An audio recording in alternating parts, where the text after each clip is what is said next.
Hello and welcome to Fresh Face Comics, the comic book podcast where a lifelong comic book reader guides his friend through the world of comics for the first time. My name is Joey Morgan, the aforementioned lifelong reader. With me as always is Jacob Licklider, the aforementioned newbie.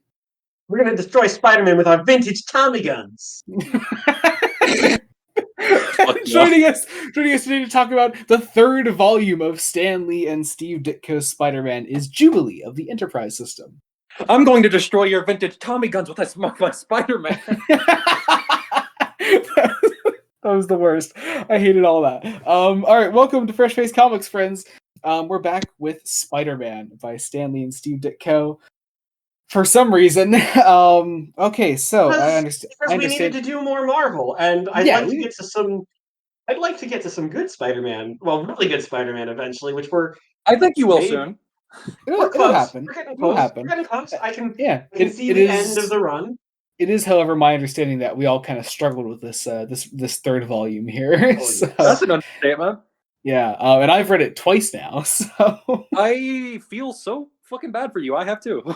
Yeah, it's an experience. So, yeah. All right, non-spoiler section first, as always. I guess Jacob, since it's your first time reading this one, what is the third volume of Stan Lee's Spider-Man about? Honestly, this is a volume that has fallen into a holding pattern for most of it, and that is a big problem because, okay, so I know the behind-the-scenes story is that when Steve Ditko left the book, it was because he basically had it out with Stan Lee for some justified reasons, some not entirely justified reasons, all about the identity of the Green Goblin. And I have a feeling some of those arguments started around this time. This is a volume that introduces maybe one fairly famous Spider-Man villain who appears twice and is boring. Certainly a character. Very dull.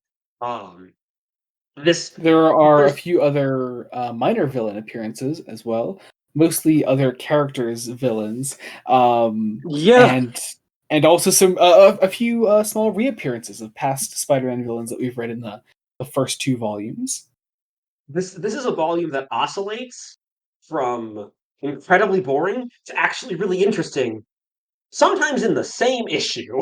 Yeah! No, literally. I think I was just messaging you about this, Jacob. Like, there's a specific issue where most of it is garbage until the last, 5 pages. Yeah, it's just such is the way. Such is the way with these Stan Lee Spider-Man. Stan Lee everything. Because Stan Lee wrote an introduction for this thing. And he opens it. Here's how he opens his introduction. Let's face it, writing an intro to this third volume of Spidey's earliest sagas is like writing an intro to Grimm's Fairy Tales. I mean, what can I write that you don't already know?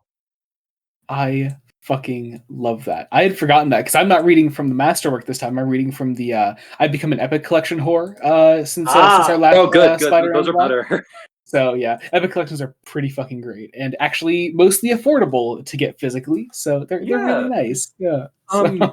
My favorite thing that Stan Lee does is he'll describe what portion of the story we're in, where he'll be like, "We're in the second act now, guys." I don't care. You don't need to tell me that. Oh man, it's so good. Jacob, also, I feel like we're kind of entering the end of the story. The story's ending right now. I feel like we kind of glossed over your Stan Lee impression there, though, Jacob. I really fucking loved that. That was I don't know if I can repeat it, guys. That's fine. That's fine. We only needed that one glorious moment, really. We have to do that. That's the next Blood Donut Studios fan dub. It's not of a comic. It's of the scene from the end of the '90s Spider-Man show where Peter meets Stan Lee. And Jacob Licklider recites every Stan Lee cameo from every Marvel movie. Do it right now. Do it. I got you. I'll do the Amazing Spider-Man one. You ass. You fucking ass. It took me a second, and I fucking hate you for that. Me. I fucking hate you for that one, Jacob. I hate you so fucking much. I just That's the redeveloped correct the ID one to because do of that. because I don't know if I could do that again. I don't know how those.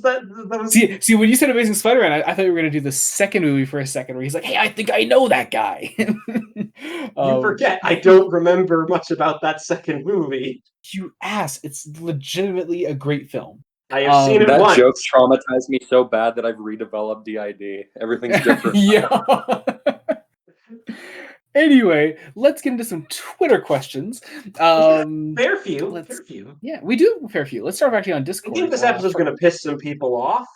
Based on That's some fine. of the Based on some of these, definitely. Actually, let's start off strong with a Discord question. Our friend Andrew, friend of the podcast, says potential guest next time. A potential guest next time, back for X-Men, hopefully. Yeah. So, fuck, I spoiled that. Fuck. Anyway, whatever. Censor it. I should censor over it with Stanley saying like Excelsior or something. I don't know if I'll have the energy to do that, but I don't know if I have the energy. True believer.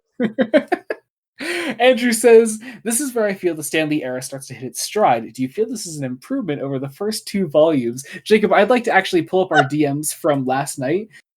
Or rather, a DM that I woke up to that was apparently sent to me at 1 a.m. yesterday.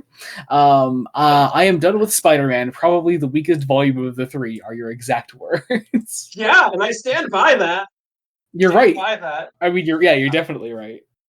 I mean, can I tell you how bad I think this is from my perspective? Oh, by all means. So I can talk to other people in the system. We talk to each other. This is the first time we've ever talked about how bad something is together. No. June was like, "What the fuck are you making me read?" Oh my god! Say, it's not as bad as some of the stuff we've read for this show. Oh yeah, we've definitely read worse. And again, worse. there are. Yeah, y'all read The Dark Knight Strikes Again. That's true. That is still the absolute low point so far. Mm-hmm. One of the worst comics ever written. Yeah, but I mean, there are actually good issues in this. I do really like the Green Goblin two-parter in here. I think that's a really good two-parter. There are good moments. Oh, I really good adored moments. those issues.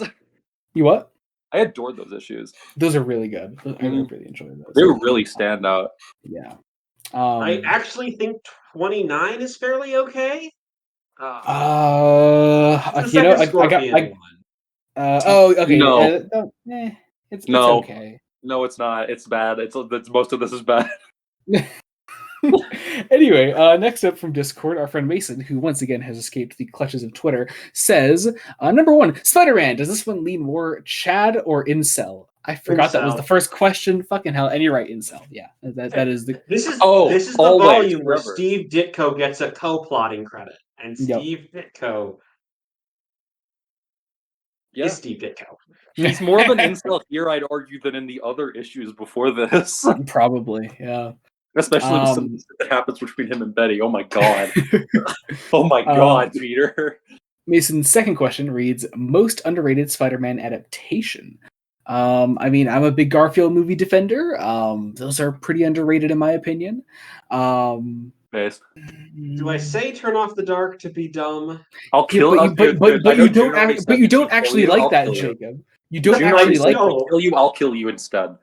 All right. No. A freak like me needs company from Turn Off the Dark. Okay.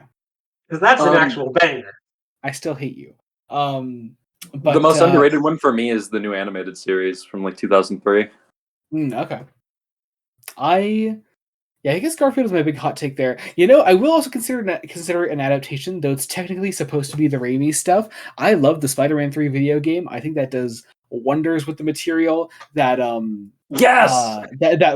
those movies just genuinely don't have. And I do love those movies still, obviously. Does that one still have Bruce Campbell doing the narration? It does, and I would argue that's the one with his best narration. It is. 3. Yeah, he's really funny in that one. But I don't think anything will ever top the line from the Spider-Man 2 tutorial. Good, now go jump in a lake.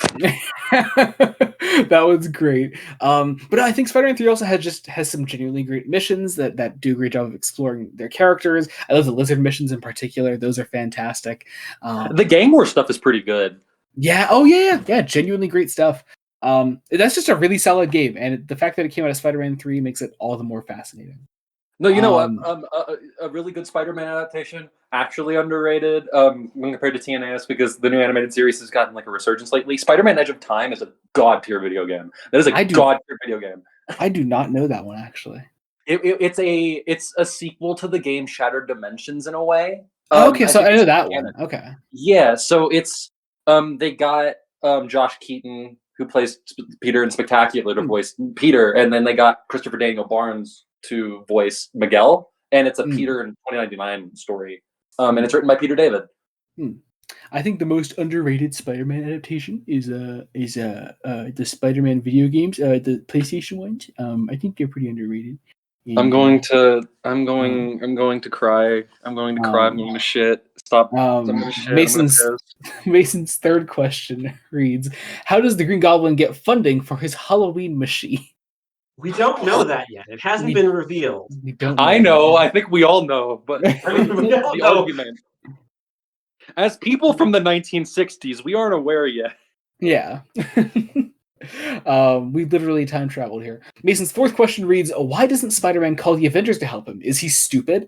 He is kind of stupid, but also one thing I do actually like about early Spider-Man comics is that Stan Lee actively made efforts to make sure that Spider-Man was a loner, and so like he actively is just not friends with any of the big super teams. At any given moment, you kind of just assume that they all fucking hate him. Yeah, so like and who can blame them? Like, because 60 Spider-Man's a fucking dick. So like, he's a little cunt. I hate him. Much. So even if you were to try to call on the Avengers or any other superhero team of the time, they'd probably tell him to fuck off, and rightfully so. The only Avenger I'd argue wouldn't is Cap, and that's just because he's Captain America. Yeah, exactly. Mason's fifth and final question reads: where does this volume rank against the others you've covered? It's definitely the weakest. Definitely the weakest. The bottom of every Spider-Man thing I've ever read in my life. The bottom. It's at the very bottom. I think this is sort of the definitive ranking of the first three volumes. It's at the top 2, then 1, then 3 at the bottom. I haven't read the most recent run. Fuck that run, by the way. But but I have read a lot of other Spider-Man shit. This is the worst. Jeez, I don't think it's that bad. I do. But I really do. And I respect your opinion. Let's see. Yeah, because if you don't, then about 70 people are going to come jump you.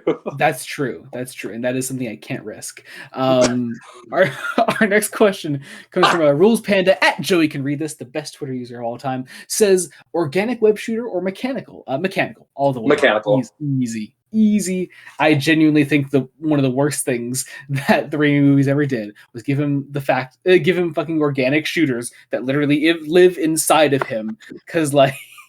That the web shooters are in the movie, sort of. They're just edited out. Because it fucking made people think that was just a thing that Spider-Man did for a long ass time. And I'm people. I'm aware that you're people. It's awful. I like the organic web shooters. I do sometimes, at least. But I prefer the mechanical ones because the mechanical ones are just cooler, I guess. Like visually, I think the idea of the mechanical ones just. Awesome. The mechanical ones just totally feed into the whole, Peter Parker's an actual genius. Like, the idea is literally no one else could have done this, Yeah.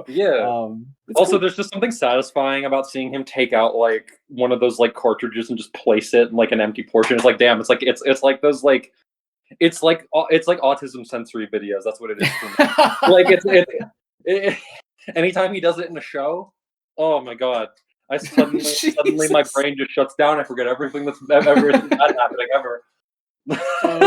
Anyway, our next question comes from Jamie at Jamie_season7 says, I think these would have been some of the first Spider-Man comics I read. Why did 60s Marvel try to make the circus of crime a thing? I don't fucking know. I really don't fucking know. I don't know. But Jamie, when you say that, do you mean these particular issues from Volume 3, or like do you mean just like early Spider-Man in general? Counterpoint. I mean these issues specifically. What a not great start. Holy fuck. Anyway, we then get a submission from our friend Kian at Kian the Quark with a picture of Janice Goblin from Doctor Who: The Church on Ruby Road saying Green Goblin ? No, it's Janice. It's Janice. Don't disrespect Janice. Janice is a musical queen that deserves our respect. It's true. It's actually true. And I really hate that this joke has infected the Marvel block now too. It's growing and it's unsettling. I do need to ask Jubilee. Are you aware of this joke? No, I am not. Okay, so for an unfortunately long time, back when we first started covering Green Lantern comics on the podcast, our friend Dylan submitted a question in the Twitter questions. It was just a picture of the pteroleptils from Doctor Who: The Visitation standing around their little green device towards the end of the story. It does emit light. So yep, and so he with the caption Green Lantern ? So that has been submitted for every single Green Lantern episode we've done, and so now it's fucking here too, and I hate it. Well, here's the thing. Fucking job. Kina started submitting it for Justice League episodes with Power. You know, that's true as well, because Green Lantern is there, technically. And now this. There are some fun variations on it, though, because for Blackest Night, we got White Lantern and Black Lantern, which were just poorly edited pteroleptil pictures. God damn it. So, yeah. Anyway, our next sort of exchange here comes from my friend Ian at Uncle Funkle on Twitter. Says, best live action Spider-Man, and why is it Tobey Maguire? I mean, actually, Sam Raimi has the sauce, guys. That's why he does. Sam Raimi does have the sauce, but I think my friend English Giraffe responds rightfully so at English_Giraffe says, you misspelled Andrew Garfield. Tobey does have the better movies though. It depends on how I'm feeling. Yeah. It depends on which suit I think looks the best in Marvel's Spider-Man 2. God damn it. How great is that game though? Anyway, it's such a good game. Oh my god. It's kind of good, kind of bad. Oh come on! I do think the end of the main story kind of drops the ball, but otherwise I like the story up until near the end, and I think the gameplay is good. It's just I think the last truly great scene in the main story is the Big Venom reveal, and and after that happens, I think the ending is just needlessly long and totally stops the pacing of the game dead. I fucking love the idea of a Marvel universe that's gone 8 years without an alien invasion somehow. Yet right? They have the Avengers and the Fantastic Four. Like, shut the fuck up. What do you mean that this is like a big game-changing thing? The Skrulls have been here for years, you stupid fucks. Shut the fuck up. Oh my god. Then English Giraffe, and for our final Twitter submissions, also submits, despite Green Goblin already working with gangsters in other media like Spectacular Spider-Man, it feels weird whenever he works with them here, maybe because 2000s gangsters were different to 60s gangsters, which I don't think the aesthetic of Green Goblin fits in. Anyway, solid run. Love getting to see Peter's growth, especially in his graduation. As a small note, I adore the cover of number 28. It's simple, but the outlines of the colors with the black background makes it one of the covers I think of when I think of best comic book covers. I do really love the 28 cover. I think it is a fantastic cover. Can I say this real quick? The reason I think it's really weird to see the Goblin interact with like the Mafia here as opposed to in Spectacular Spider-Man is because in Spectacular Spider-Man he was kind of like intimidating, and here he's not. He's just a little shit. We love him. He's just a guy. He's a goofy guy, and it's so clear it's clear. Lee has no idea who's actually the Goblin. Oh, God. No, he does not. No one does. Good lord. Like, I guess spoiler alert for whenever it gets revealed. I think at the end of next volume, right? Here's the thing: you're gonna start meeting the Osborns in the next volume. It's not revealed in the next volume. It depends on which reprint it is, because no. The next volume does go up to 40. Yeah. So I'm thinking of the more recent Mighty Marvel Masterworks they've been doing. Yeah, because I think do they only do up to 38? Yeah, it only goes to 38, which kind of makes me mad. Okay, that's weird. Really I thought they were doing them in the same order the original Masterworks prints. They did what they did for this one. They did 38. Sorry, they did 28, I think, or 29 to 38, which bothers me. Oh, that's weird, because that's slightly different from the main Masterworks printing. So that's weird. Huh. I think it's so they could shift it so they could. So the Romita stuff is separate from the Ditko stuff. Because obviously the volume 1 of the Omni only goes up to 38 because it's just the Lee Ditko stuff. Yeah. I will say also this Epic collection that I have here also only goes up to 38, which is stupid. But also this is here's the thing. I really love these epic collections. I just gotta wax lyrical about this for a second. Because this is volume 2 that I have here, which collects 18 through 38 in annual number 2. That is in a regular sort of paperback trade that is damn near like Nightfall sized. It's a really good. Thick. Yeah, it's a thick boy, and I fucking love the epic collections. They're such good trades to have on a shelf, and they look really nice on a shelf together because and there's some of the other Spider-Man collections that are like complete, aren't they? Like there's like you could probably, I think you can buy all the entirety of like up till the Clone Saga. I think so. No, I think they've even done the Clone Saga. Oh, okay. See, I keep getting confused because I keep remembering that the Clone Saga has a bunch of like big collections dedicated to it specifically. Yeah, so looking at the little list inside the Epic collection here, it says volume 27 is one just called the Clone Saga, and I think that's all in just one big collection. So that's really nice. At least of the main story, it seems like. Yeah, because holy shit. Yeah. Otherwise, yeah, we need multiple Omnis. See, as somebody who actually enjoys the Clone Saga, I get it. No, oh my god, why do we have so many guests like this, Jacob? I like the Clone Saga because Ben Reilly has the best Spider-Man suit ever. He's a lad. We do like him. Love my stupid little clone lad. Anyway, shall we get into some spoilers? Yeah, let's get into the spoilers. Yeah, I need to pull the trigger eventually. Yeah. As always, if you're not sticking around for spoilers, you can go to the end of the episode to find out what we're reading next time. Although, if I forgot to bleep out myself earlier, then you may already know. So. Great job. I don't know. Who fucking knows? Anyway. I don't. Yeah. Otherwise, me and Jacob's link trees will be in the description below. Do you want anything linked in the description below, Jubilee? Or just the Twitter. Just a Twitter for Jubilee and the Enterprise system will be down Twitter in the for the rest below. of the Enterprise system. That will all be down there. And then also prep the nuclear vessels for me too. Yes. Oh my god, I love that so much. I love Voyage Home. Anyway, Voyage Home is god. I love that. Voyage Home is so fucking good. Anyway, we're gonna get I haven't watched my weekly episode of Star Trek yet. You need to do that. That's your fault. It's a weird ass episode. But also, oh my god, what was I gonna say? Oh yeah, also the books that we covered this time and that we'll be covering next time will also be in Amazon links in the description as well. So check all that out. And I think now, without further ado, let's get into spoilers. Thank you so much, McCoy. Yeah, you got it. Yeah, here we go. Amazing Spider-Man number 20. So, the Scorpion is a villain. Hate him. People like the Scorpion, right? People like this villain. I think they do. Stuck around. I think so. Better later. I mean, here's the thing. Also, with like as much as Stan Lee would like to boast, like, you know, we did this because of your fucking letters coming in, kids. Like most of the times, he just like kind of kept using the characters that he wanted to use personally.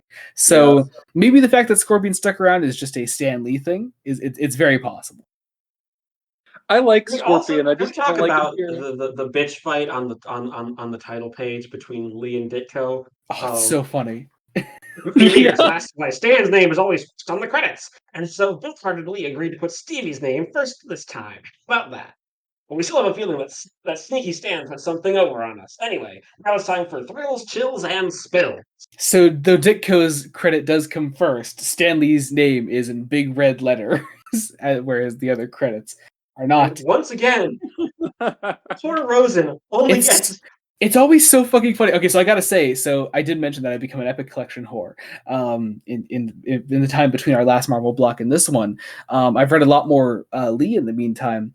It's always so funny. No matter who the letter is, it's usually Sam Rosen or Art Simek.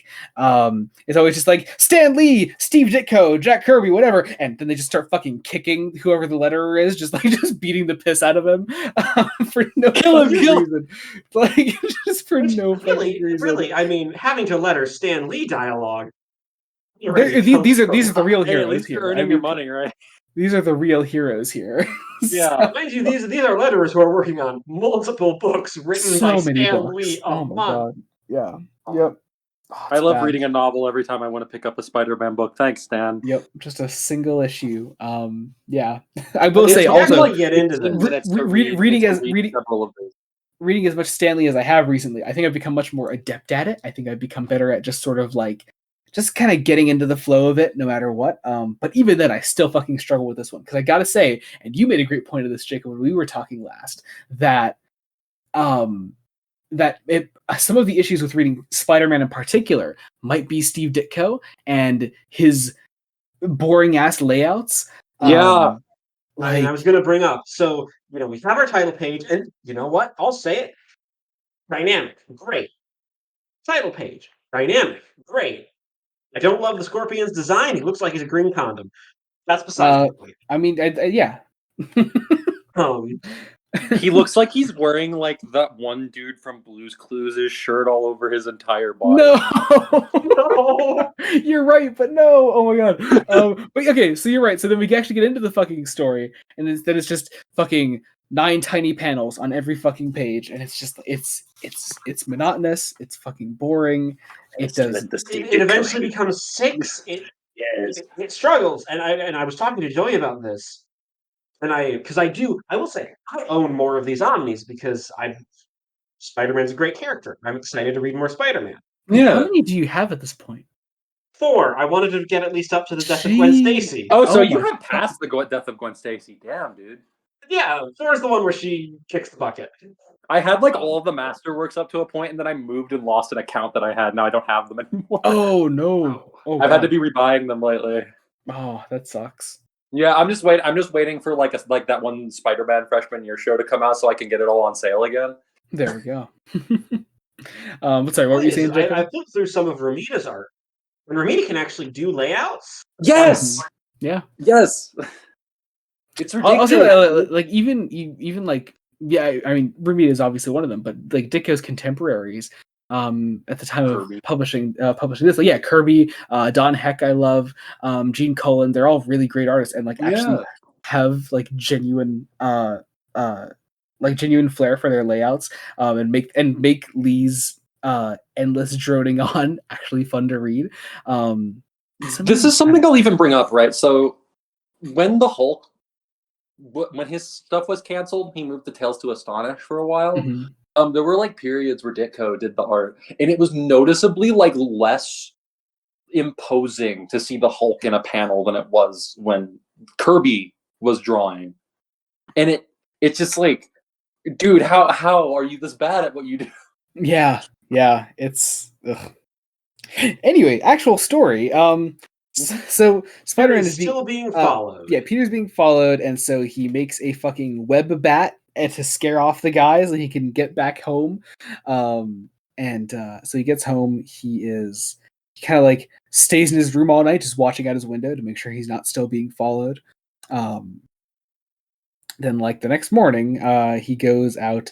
It thinks he's still being followed, or no, he is still being followed. That's a lie. He's being followed still. And then we catch up with J. Jonah Jameson, who gets a report from the guy that is following Peter about what Peter is doing. Turns out this is Matt Gargan. Mm-hmm. Yay! Did you know this was who Yes. would become the Scorpion when you first read this? Yes, I did. So I'm like, oh, interesting. Okay, cool. We're not going to get any characterization of this fucker. Yeah, and we don't. Yeah, I literally know nothing about him. Even like I'm a Scorpion fan. I like Scorpion. From these few issues, I don't know anything about him in this era. Like, I will say, I kind of like the little bit of a love triangle here with Peter, Betty, and poor Ned Leeds. Poor Ned Leeds. Poor Ned Leeds, who is just stuck being romantic rival to the incel that is Peter Parker. Yeah, it's so uncomfortable to read. It'll be like Ned Leeds will be like perfectly like normal and polite, and then Peter will be like, "Die! I hate you. I'm gonna kill you. Fuck you." Betty, it's how he does up stuff with Peter's shit when she really shouldn't. Nobody should be putting up with Peter's shit. Yeah, literally. But then, J. Jonah Jameson and Matt Gargan go to the laboratory of Dr. Farley Stillwell, who is willing to give Matt Gargan superpowers and a super suit and make him into a giant green condom, and get paid for it, and then have a guilty conscience about it way later at a very opportune moment. It's weird, but anyway, more on that later. Yeah, so like Mac Gargan gets superpowers. He can like break stone and shit like that, and he has a big ass tail, and he can control with his mind a mechanical. Yep. You know what's happened? What? Here's my hypothesis. The Doc Ock issues sold very well, since they are good. He wants to try and recreate the success of Doc Ock by going with another 8-legged creature and a scorpion.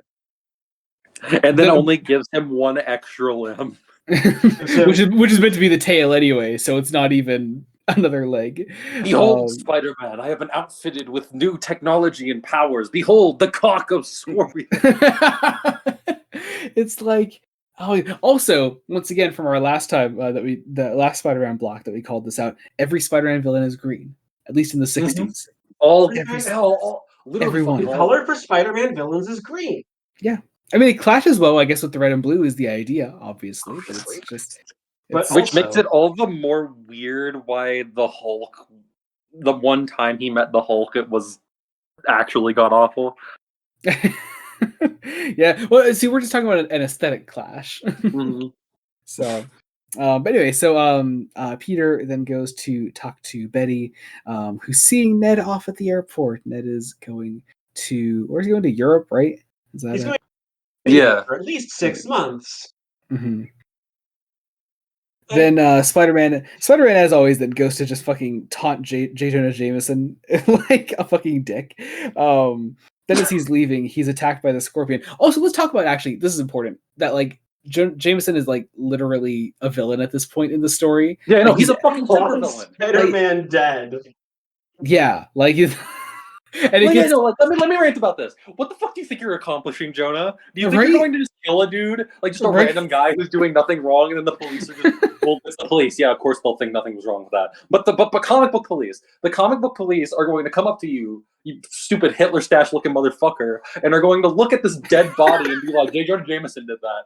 I'm gonna arrest the shit out of you, and then people are gonna be really fucking angry with you. And then you're gonna have the Avengers on your tail because apparently you can just make super villains. Stupid fuck. Like, right? Like, what is this? It's... I mean, it also gets really funny later down the line when he takes matters into his own hands. Yeah. Like, oh my god, I can't wait to talk about that. Yeah. But then Spider-Man is able to sort of web up the Scorpion, but the Scorpion's able to break out then. And I do like the panels that Ditko draws of like Jameson reacting to the fight. The random changes he goes through. To this shit-eating grin in space of about 2 panels. Yep. Ditko does this thing where he draws like men in like despair, the way that like the animators of Ice Age animate Sid, and I think that's the only time some of his art works, where like their eyes are like too far apart. I think they all look like that the one Breaking Bad meme with Walt looking down in the desert where he's like devastated, especially this one here, the one that me and Jacob were just referring to. It's so funny. But yeah, anyway, meanwhile, Dr. Farley Stillwell has had a change of heart, a guilty conscience, if you will. All because somehow the mad science experiment stole Mark Gargan. Mark Guggenheim. Mark Gargan. The Scorpion has no morals because science. Yep, and so, but Stillwell does have morals. By like 80 people, fucker. But then, yeah, Stillwell has morals, so he's going to go help Spider-Man as Spider-Man is getting his ass kicked by the Scorpion here. Scorpion then goes to like brag about how he beat Spider-Man, and Jameson's like, "Come back, you dumb bitch!" And Scorpion goes to like, attack the police. Like, he has accomplished his goal already. He just keeps doing more shit. Science should be evil now. Like that is Quite literally, I am now evil. Yep. Which I have become a villain. You see how the change has happened? Before I was just a PI, I guess, and now I'm evil. Actually, anyway, so Spider-Man's able to like sort of now I'm evil. Whoa, Joey. yeah, Only now. yeah. But Spider-Man's able to break out of the rubble that he is trapped under from his fight with the Scorpion. Stillwell goes to the Scorpion and is like, "Hey, you should take your powers away, and I'm here to help you with that." And Scorpion's like, "Nah, fuck off." And so he knocks this serum out of Stillwell's hands, and Spider-Man catches up with him then and fights the Scorpion some more. the rest of the issue is this fight. That is, yep, it is. Until Gargan decides, yeah, I'm just gonna attack Jameson because why not? Yep. And and also Betty's here the whole time. Wait, can I say real quick? I fucking hate the fact that I can constantly see Scorpion's lower lip in his costume. It just looks disgusting to me, and I don't know why. That is weird. Yeah. It's just a really, oh my god, it's such an ugly fucking design. But yeah, so Scorpion attacks Jameson, and Betty's there, and then Spider-Man's able to like sort of get the jump on him and rip off the tail of his suit, making him not as strong because he doesn't have the big green condom on his back. And so you've ripped the Scorpion's cut off. now he can be stopped. And so he does. He's Pride Anthology 2025. No. Yeah, Spider-Man then like leaves Jameson's office, goes home, and he then like goes to like see like the kids at his school, and Flash Thompson makes fun of him. Peter thinks some murderous thoughts, and then we close out the issue by Aunt May tending to Peter's head, and I told you not to crack your skull open, Peter. And then you know that we leave the house. That's what we're also missing in this episode so far is Jacob's Aunt May voice as well. Peter calls Betty, and then Jameson rants about how he was stopped, and that's the end of the issue. You lampshade the fact that Peter never realized that Gargan was the one following him, like. Because he's the dumbest genius on Earth, dude. He's an incel. Yeah, it's true. And then we get a nice little pinup of Peter Parker and Spider-Man. Yeah, it's a nice one. Yeah, I actually really like this art, surprisingly. However, so on the cover of the next issue, look at fucking Spider-Man's foot. What is going on there? Oh my god. I get that he's like super like athletic and acrobatic and all that, but like what is that? That you what's up? That would break him. Yeah, yeah. The definitely. prelude to what? The prelude to Liefeld. Yes. Anyway, this is Amazing Spider-Man number 21, guest starring the Human Torch again, and also one of Human Torch's villains, the Beetle. Also, I want to say real quick, June is here now. Hello. Okay, hello, June. Jubilee's left. Hello. Hello, June. But yeah, we're in with number 21 here. We got the Beetle here. He has been released from prison and is reminiscing on his fight with the Human Torch. I do always love that with comic book villains, especially Stan Lee villains, that the second they get out of prison, their first idea is to just go commit more crimes. Which is both commenting on Stan Lee's legal system, in which these supervillains are continually being released from prison, and also just how dumb they are to just go out and keep just doing the same shit again and again. It's never just more crimes; it's go after the hero that put you in prison the last. The same one. I like to think that it's not that like they're releasing them off for good behavior. It's because like Spider-Man or like the Human Torch or somebody will tie them up and leave them for the police with literally no evidence that they've done anything. And they're like, fuck, we gotta keep them here. Spider-Man will come get us. Totally valid argument, actually. like they're just in legal hell for a bit while they try to figure out if this is true or not. And they're like, damn, Spider-Man has like no legal ground. Anyway, so we catch up with Johnny Storm and his girlfriend Doris, who are arguing as all Stan Lee couples do. Hating each other as all this men is and a women. Stan Lee couple, guys. They can't be in a loving relationship. They have Yeah, to it's the bitch at each 60s. other Everybody in the 24. 60s fucking hated each other. Yeah. Especially men and women. Are we sure Stan Lee Yeah. just wasn't gay? Are we sure he wasn't just hiding some shit? Have you seen Mary Jane? He was not gay. Oh my god. That's true. Dude was very horny for his wife. Fucking Yeah. shit, dude. Anyway, but yeah, so Spider-Man goes out and he sees the Human Torch, and the Human Torch is being followed. Loves the Human Torch, but hates Spider-Man because that Spider-Man is a menace. Yep, classic shit. The Beetle's I love this line though. What about as well loved by my fellow citizens as J. Edgar Hoover is by the Mafia? That is a really great line, actually. I fucking love how much Peter hates Johnny so early on, because I know it's famous that eventually they become basically brothers. I love how they basically just try to kill each other every time they meet in the early stuff. Right. Also, Jacob, I probably clue on the brain, I think for obvious reasons at the time. But the second you said J. Edgar Hoover, I was like, J. Edgar Hoover. But anyway, Johnny goes back to his girlfriend and they're bitching some more. Doris is like, you are Human Torch all the time, you just stop being Human Torch. And then I don't know, then I won't leave you, I guess. I don't think I love it. She's like, no, can you be Johnny Storm for 24 hours and that's it, or we'll break up. And I'm like, no, she has a point.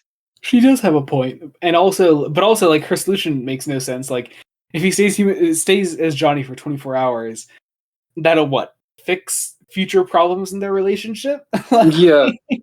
That's the Stan Lee school of marriage and a relationship counseling. It's hey, if you can stop being an asshole for 24 hours, then you'll never be an asshole again. That's it. That's how it's done. I mean, it's also 1965, 96. Would it be I feel like it'd be 66 by now, right? This is number 21. They actually list all the months here.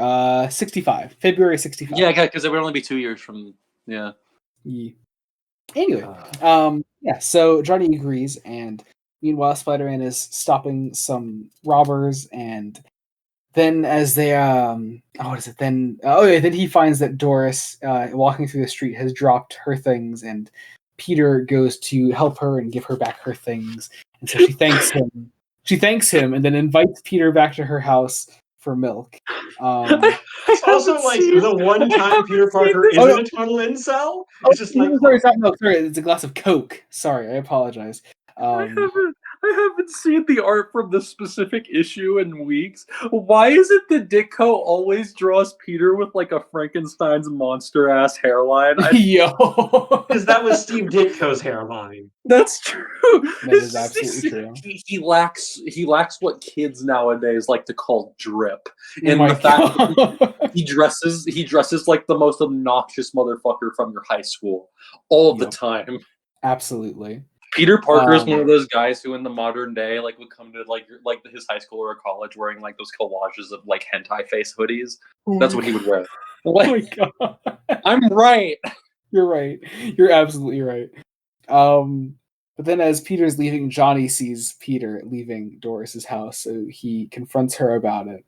And I'm not sure how Stan Lee thought that teenagers were in the 60s. Was this just a thing that she was I don't know. Why is she just trying to make Johnny jealous because of this? I don't know. Is she actually it's not how he thought that teenagers were in the 60s. Stan Lee got his start in romance comics. Yes, he is soap opera romance bullshit. He's living for the drama. This isn't how he thinks teenagers are in the 60s. It's how he thinks women are. That's true. But oh my god. Then let's see. Then Johnny confronts Peter about this, and overhearing Johnny saying that Peter was with another woman, Betty Brant freaks out and leaves crying, and then Flash is there, and Peter yells at Johnny Storm, and Flash Flash like tells everybody to back off from Peter because Peter is an absolute sociopath, and even Flash is catching on at this point. But then Peter becomes Spider-Man, and the Beetle finds Spider-Man and goes to fight Spider-Man. Is this like, I forget? Isn't this at Doris's house? Right? This is all happening. Yeah, this is weird. Because the Beetle wants to kidnap Doris to get back at the Human Torch. Yes, but instead Spider-Man's here, so I guess go after him instead. I don't know. Anyway, What this is. Stanley's like, well, I need to have a scene where Doris tells Johnny that he can flame on again because she's in trouble. So we need to get Doris in trouble without really being in trouble, so she can call Johnny. So Spider-Man has to be at her house, so she can be attacked by the Beetle, and he can buy her time. Does that plot make any sense? No. No, because Stan Lee and Steve Ditko. But this fight does, of course, make its way inside the house in front of Doris. Johnny then is going back to meet go back to meet up with Doris. But Spider-Man is still fighting Beetle through all this, so Johnny has to flame on again, and so Spidey and Torch actually fight each other for a little bit here, which is weird as hell. But then because they are Marvel characters. Yep. And then let's see. Oh, then we actually catch up with some of our side characters kind of randomly. Where Jameson and Betty, like Jameson kind of yells at Betty like he always does for some reason, and Betty then calls Aunt May because she suspects that this is all a big misunderstanding about Peter and the other woman. But she calls Aunt May, and Aunt May is like, "Oh, hello, Betty. Oh, hello, dear. We've been cut off. Strange. I could have sworn I heard a sob. What is it? Oh, no, sorry." She says, no, he isn't here. I haven't seen him since this morning. I thought he might be with you," which leads Betty to believe that Peter is, of course, with another woman right now, and so she's devastated by this. Just remember, kids, women are irrational and stupid. I jump to all the wrong conclusions like this all the time. Those fucking women. I think it's time for me to say this. He was right. I am a woman, and I'm also irrational and stupid as shit. Oh my god. But then, see, fight ensues. Johnny and Peter eventually do actually team up to fight the Beetle together. Actually, I should say this. I do actually like the Beetle design. I don't know if this is controversial or anything, but I think it's kind of like it's actually fun in a really stupid way. What's a shame is that the Beetle predates Killer Moth. I was just gonna say it has big Killer Moth energy, and Killer Moth was I would say actually might have been inspired by this. Well, probably, especially considering like this is 65. Killer Moth first appeared in 68, 69, like right before they create Batgirl for the TV show. Mm-hmm. Anyway, but yeah, so then they defeat the Beetle, and Johnny and Doris are reunited, and Peter reflects on all of his shattered relationships because of his own dickishness right now, and then he broods over the city, and that is the end of the issue. And also, there's a really great pinup at the end, so that's nice to have. So if only Ditko could bring the energy into the actual issues that he brings to the right films. Ditko is really good with like big splash pages. I guess that's why we always compliment like how good the actual like title pages are and the covers are, but just interiors, actual interiors I should say. He limits himself to like doing more than like 2 panels at a time is too much for him. And literally, I get it, but like I have looked at other comics from this period, and other artists are legitimately just better. They're better. They'll occasionally use a larger splash page, or even just larger panels. Yeah. But Ditko doesn't. Anyway, ready for the circus, guys? Oh man, let's see, the Clown and his Masters of Menace. This is the the Ringmaster is back, who is a character I legitimately enjoy. I actually like. I do too. Ringmaster's fun. I have actually, since our last Spider-Man episode, I've read the original Incredible Hulk run, those 6 issues. I'm not sorry. Great, Not great, but I did like the Ringmaster story in there because I just think he's actually a fun character. As someone with the ID who likes the Hulk a lot because of it, not great run. Oof. Totally fair. Totally fair. There's a reason it was canceled after 6 issues. Yep. Yeah, I really enjoy him too because he was in the one last volume with Daredevil. That was a really good one. I really enjoyed that. I think that was my favorite issue from Volume 2, actually. But I mean, here, you know what? Actually, it's worth noting. The best stuff in this issue is with the Ringmaster. Yes. I do love how the issue opens because the Ringmaster has been let out, and Spider-Man is like, "You motherfucker, don't cause any crimes or whatever, and I'm going to take your hat." Which sounds stupid out of context, but he's taking it because that's what he hypnotizes people with. He's taking it because it's his favorite hat. It's his favorite hat. Spider-Man's a bully. But he gives back the hat and he's like, well, okay, just don't commit any crimes. And the Ringmaster's like, haha, turns out I will in fact commit crimes. And so he meets up with his fellow circus folk, and the other circus folk are like, we're going to kick you out of the fucking gang because you suck at this. And so then the issue starts to suck because the Ringmaster was kicked out of the issue. And so they choose the clown to be their leader. I don't know. Apparently, he's their he's a good leader, I guess. You must remember the competition over at DC had, in a couple of years previous, had just written out their famous clown villain, the Joker. So Stan Lee in with generic clown with no fucking name to rival that.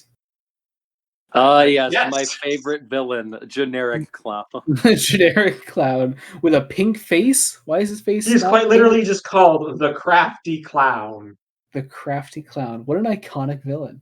But no. We then go to Peter's school where he is having his teen drama as always.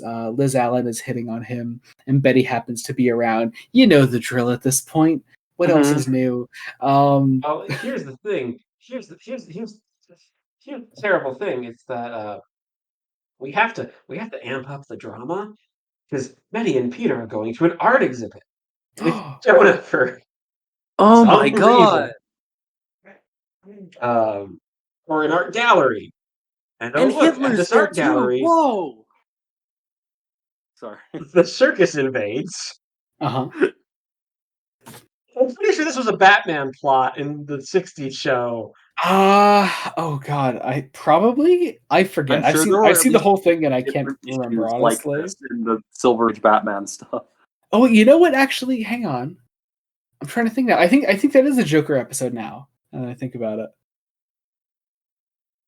Anyway, is it? Oh god. Yeah. Yeah. I'm pretty sure it is. Anyway, but yeah. So the circus folk come here and they steal some art, and the clown outright says, "Stay back, folks. Think how embarrassing it would be to get run over by a unicycle." Like half of this issue, I'm convinced, is Lee knowing how ridiculous the premise is and is trying to be like, okay, this is dumb. I need to make it work because the art comes first with the Marvel method, right? Like, that is so clearly what's happening, and it is weird. Anyway, sorry, I'm looking at a panel later on where Spider-Man's eyes are like I shit you not upside down. Okay. Oh wait, hang on. Page 11. Look at it. Oh, I see it. Oh, that's holy weird. fuck! Holy fuck! That's really annoying. Oh my god! Wait, no, his whole mask design is upside down. What the fuck? Yeah, I see that. Huh? He drew his fucking head upside down. That is funny. Great job, Dicko. Holy fuck! Fucking Ditko. But then Peter decides to go after the carnival folk, I guess. But first he's gonna go to the Ringmaster, and he sees that the Ringmaster is actually talking to the police willingly, and the Ringmaster is like, "Hey, this is what's happening, and I'm not a villain anymore, but these guys are." And so then the Spider-Man catches up with him, and he takes the Ringmaster's hat, and he hypnotizes the Ringmaster with the hat. And so then he goes after the rest of the what are they called again? The circus of crime, the crime circus, the who fucking knows? The clown and his masters of menace. The Steve Ditko and Stan Lee have out of ideas, gang. It is weird that like you feel like, I don't know. You feel like they shouldn't have run out of ideas at issue 22. Like, real. I mean, remember, they were doing banger after banger after banger for like most of these villains. yeah. But every now and then, the clown and his Masters of Menace come around. Or the evil enforcers. Yeah, the enforcers. You're right. You're absolutely correct. I forget about the enforcers every couple of months, and then they Every come back into fucking my mind. I'm time. like, what the fuck? At least when John Romita comes in, we get the Rhino. Yep. That is true. Literally like his third issue, I think. Yeah, it's right after that Goblin two-parter. Yep. Yeah. Anyway, but yeah, Spider-Man fights the circus folk. Then he is hit on by the woman of the group here because women. Women The hat, flirting. the hypnotizing hat eventually falls because the webbing doesn't stay forever, and the ringmaster is released. And then, oh, that's right, J. Jonah Jameson is like concussed here, isn't he? Yeah. Good. But yeah, Spider-Man is being overwhelmed by the rest of the Masters of Menace. They end up setting a snake on him. Yep. And then they try to like unmask him. That's when the snake comes in the snake, and then the clown sneaks off with the art that he has stolen. Then the ringmaster comes in and steals the art off of the clown. And then Spider-Man goes after the woman and the rest of the group, and he takes a picture of them for the paper, and he gives it to Jameson. And how did the police? Oh yeah, the police did catch the ringmaster. That's right. It was all stolen art. Okay, I forgot. Yeah. It's a very small panel there. Yeah, it's like, oh, they're there anyway. But yeah, then Peter gives the pictures to Jameson, and puts both Peter and Betty to work. And then he goes home, and Aunt May is like, "You stop lying to me, you little bitch." And Peter's like, "I'll stop lying to you, Aunt May." And that's where the issue ends. Taking us into Amazing Spider-Man number 23. Okay, little rant here. I prefer the color of the green on the Green Goblin on the covers more over the interior color. Oh yeah, no, because it's a darker green. It's nice. Yeah, I just like the darker green. I think it suits. I think it clashes off of the purple better. It just looks better on the covers. I don't know why they change it for the interiors. It's fucking stupid. But it is what it is, I guess. I don't know. Anyway, but getting into this is the Goblin and the Gangsters. Yeah, it's almost like the Green Goblin is actually a really fun villain, and Lee knows how to have fun with him. My first note was quite literally Green Goblin time, baby. That's great. I like that he legitimately psyched you up for this. That's really cool. Yeah, he's actually here. Or no, did he have? I forget. Did he have the actual glider in our last thing? I think he did. He did. I think he did. That's right. Oh, that's right. Because he had 2 appearances in the last volume. That's right. Because the first one, broom for his first appearance. But then in the second one, he had the glider, and yeah. Anyway, the fucking broom. The broom. I love the broom. Also, is this the first Pumpkin Bomb appearance? I think so. Yeah. Yeah, I don't think he had this before. That's cool. Pumpkin Bomb appearance. That's cool. But yeah, so he's threatening these guys here. Who are these guys? These just gangsters, I guess. The mob. The mob.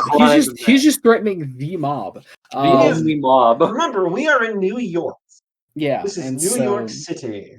And so he threatens them all. My dude's thing the Bloods, man. I don't even know what to do. Yo. All the weirdos are in the world are here right now in New York City. God damn it. But I fucking hate you. But here's the thing. I am imagining Patrick Page's voice for this version of the Goblin, and it fucking works, guys. I keep hearing the version of him from Spider-Man and His Amazing Friends, where he's like, "Spider-Man." So he threatens the mob. He gets away with it. He's like, "Hey, don't I now own crime in New York, so don't do crime in New York unless you're going through me." I'm the fine pros. I have patented the one gang. crime. It's all the rest of the gangs in New York City. Control the entire underworld. As he flies into the night, And then he But bombs then- the shit out of them too for a second. Like, Yep. But then we catch up with Peter, who's going through, a practical superhero problem. He washed his suit, and it's not fully dry yet, so he can't use it for the time being. I like it. I like that too because it's like I love how stupid he is for not having come up with made another costume by now. Like that's a teenager problem. Doesn't he have? You couldn't have expected me to make another one. I thought superheroes just have one. Don't they say he has two at some point? I think he switched it out multiple times by now, and there are just stretches where he doesn't have fucking an extra one at all. Yeah. The only thing that's missing from this plotline is Stanley being like, "See, even superheroes need to wash their clothes," like some stupid shit like that. See, kiddos, even superheroes deal with wet clothes sometimes. In school, stupid. Excelsior. Excelsior. Stay in school, stupid. Oh my god! But then comic books. Then he goes down to see Aunt May, and Aunt May is like, "You little bitch, you belong to me." And Peter's like, "Sorry, Aunt May, I won't do it again." I'm studying for the scholarship so I can get into college. And then we get the worst plotline of the books that starts. What's the guy's name again? Peter Parker. Parker commits a felony. And reads, starts just ready to open. You mean this plot line? Oh yeah, you're right. Yeah, the guy you're thinking of is Foswell, right, Joey? Isn't that his name? Foswell. Yeah, you're right. Yeah, that's what I'm thinking of. The big man. Yeah, but no, yeah, you're right. Yeah. Peter just starts looking through Betty's mail, which is from Ned Leeds, and that's it's creepy. It's weird. Don't rate your characters this way. Here's the thing. When Peter sees Betty from now until the end of this goddamn volume, he's literally just like thinking to himself, what the fuck was up with that letter, Betty? Yeah, every single time. Are you writing to your letter? Are you writing a letter to your boyfriend Ned? Like, what the fuck? Like, shut up, dude. It's so bad. But then, he does talk to Betty. Then we get, of course, the only thing going through his head is just talk about Ned. It's almost like Peter's in love with Ned. Maybe he is. Oh my god, that's why they're friends in the movie. We've cracked it, and you know what? They are basically in love in the MCU. So that is true. Yeah, I mean, I didn't give a shit about what happened to Michelle at the end of No Way Home. I just cared about Ned. Exactly. Yeah, Ned's the important one here. Aunt May, who cares? Yeah, Ned. Ned. But yeah. So then Green Goblin is talking to does he talk to Foswell or no? Is this meant to be Foswell here? Is it the dude with the gray hair who kind of yeah, that's him. Dicko. Make your character designs consistent, please. But no, he talks to Foswell, and importantly, yeah, Jameson has hired Foswell, who used to be the big man of the Enforcers way back, and so now he's out. Now he's leading a crime-free life. And Jameson, believing in second chances, has hired Foswell to work for him. So wait, I want to say this real quick. When he does talk to the Goblin, it's like, oh yes, they have no idea I'm double crossing them. And then for the next several issues, if I recall properly, they just do not bring up he's actually doing criminal shit. They go out of their way to actually show him being a completely normal guy. Yeah. And then he is proven to be a completely normal guy by the end. So what's with this? I don't know. It's weird. It's really weird. Anyway, Jameson talks to some rich fucks. No, actually, is this the issue I'm thinking of? Or is it a later issue? No, it's a later issue. It's gotta be. There's an issue, I want to say it's later, where Jameson is talking to somebody that looks a lot like what eventually Norman Osborn will be drawn as. It's a later issue. And here's the thing. No, I see him. He's at the bottom of issues. Page. I thought that might be him, but no, there's one that looks much closer to him later on. But no, that later issue in many circles, that is actually considered the official first appearance of Norman Osborn for some reason. It's really weird. Just like that one random ass Swamp Thing issue where there's a guy that kind of looks like Constantine there, and or like how there are issues of early Action Comics where people are like, oh my god, it's Jimmy Olsen. Yeah, it's like At least that was a character they established and then made into Jimmy Olsen when the radio series started. Yeah. This is just Steve Ditko can only draw so many faces. But anyway, Jameson gets some updates from Foswell. Spider-Man, his suit is finally dry, so he puts it on so he can finally be Spider-Man again. And he goes searching for the Goblin, and he finds the Goblin, and he chases the Goblin. And the Goblin attacks the mob again, like the mad bastard he is. But then the Goblin escapes, and then the mob attacks Spider-Man, and we have a fight scene there. It's actually really fun. You cut out there. What's up? It's actually really fun. Yeah. Okay? So, like, it's just not particularly deep or... Yeah. Like, it's Are you expecting something like that from Stan Lee's Spider-Man? Here's the thing. With the first 2 volumes, we can at least analyze the period that these are being written in, what's going on, why they take off.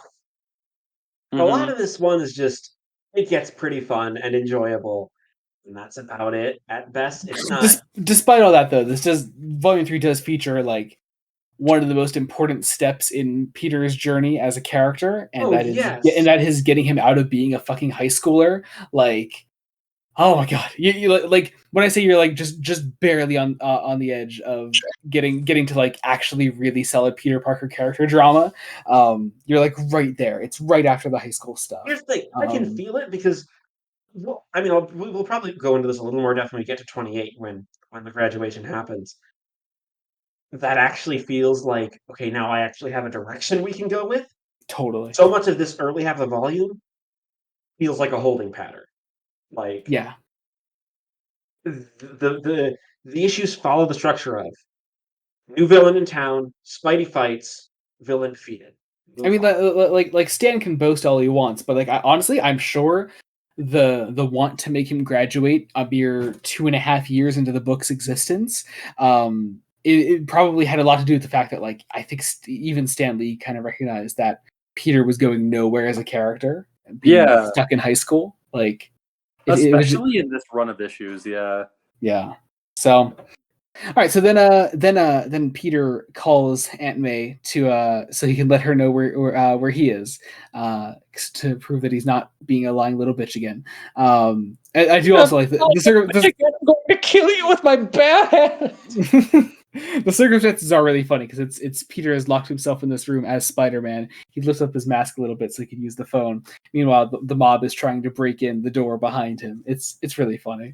Great bit of comedy of, it's not be so hard. If he gets enough exercise, then the mob breaks in, gets some exercise. Yep, it's great. Lovely bit of comedy. Yeah.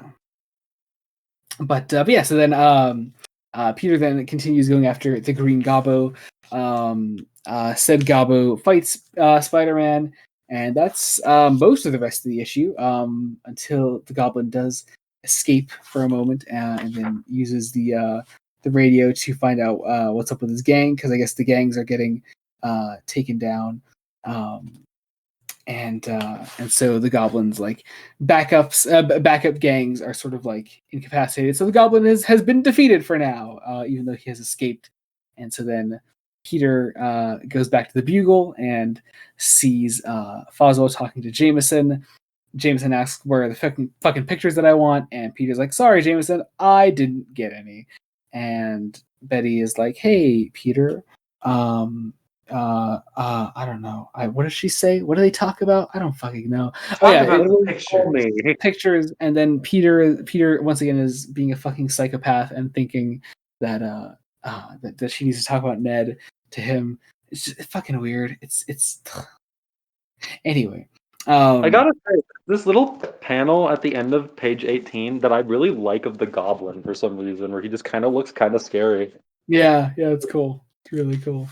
Yeah, then what is it? Then Peter goes home and sees Aunt May. Aunt May talks about how she went to go see Mrs. Watson, and that's about it. That's the end of the issue. Genuinely a solid enough issue. But then we have Amazing Spider-Man number 24, which This is the ridiculous one. promises Sandman and Vulture, and once again, Hate this one. much like Volume 2, look at Spider-Man being a fucking freak. You ever see a superhero be a fucking freak before? He's psychotic! He's psychotic! Look at him seeking fucking professional help. Fucking psycho. The story is called Spider-Man Goes Mad. Luck. As someone with several voices in her head. Oh my god. I'm not even gonna finish that sentence. No, that's perfect. That's perfect as it is. That's the end of it. Yeah. Episode's over now. No, so anyway, like Blood Donut Studios nuked. Everybody's dead. That's it. It's over. Anyway, so we open the actual issue. Peter, what is he doing here? I have no clue. Oh god. He's buying. What is he buying? He's buying something for Aunt May. Well, good for him, I guess. For Mrs. Watson's tea party. Oh, there we go. Okay, sure. Got it.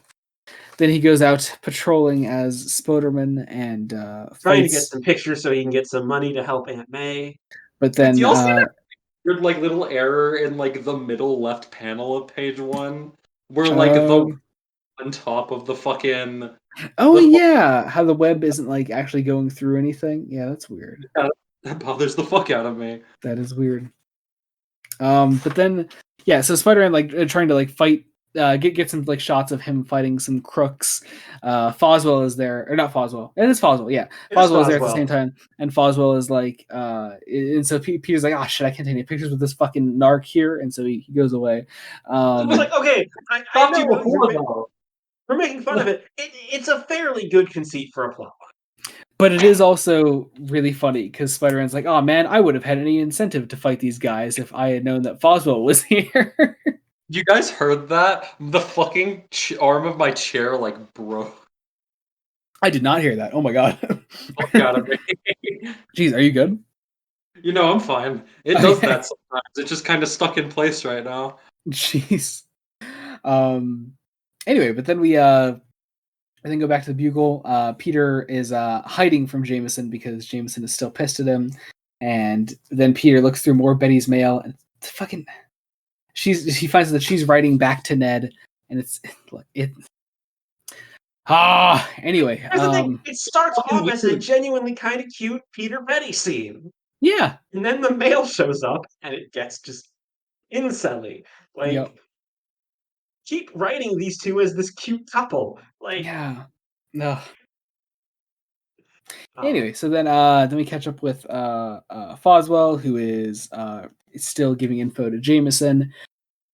Gotta keep yawning. Oh god, what happens then? The next day, Jameson sends his reporters out to get the word on the streets, in the opinion on Spider-Man, aka he wants people to bad talk Spider-Man so he can print it.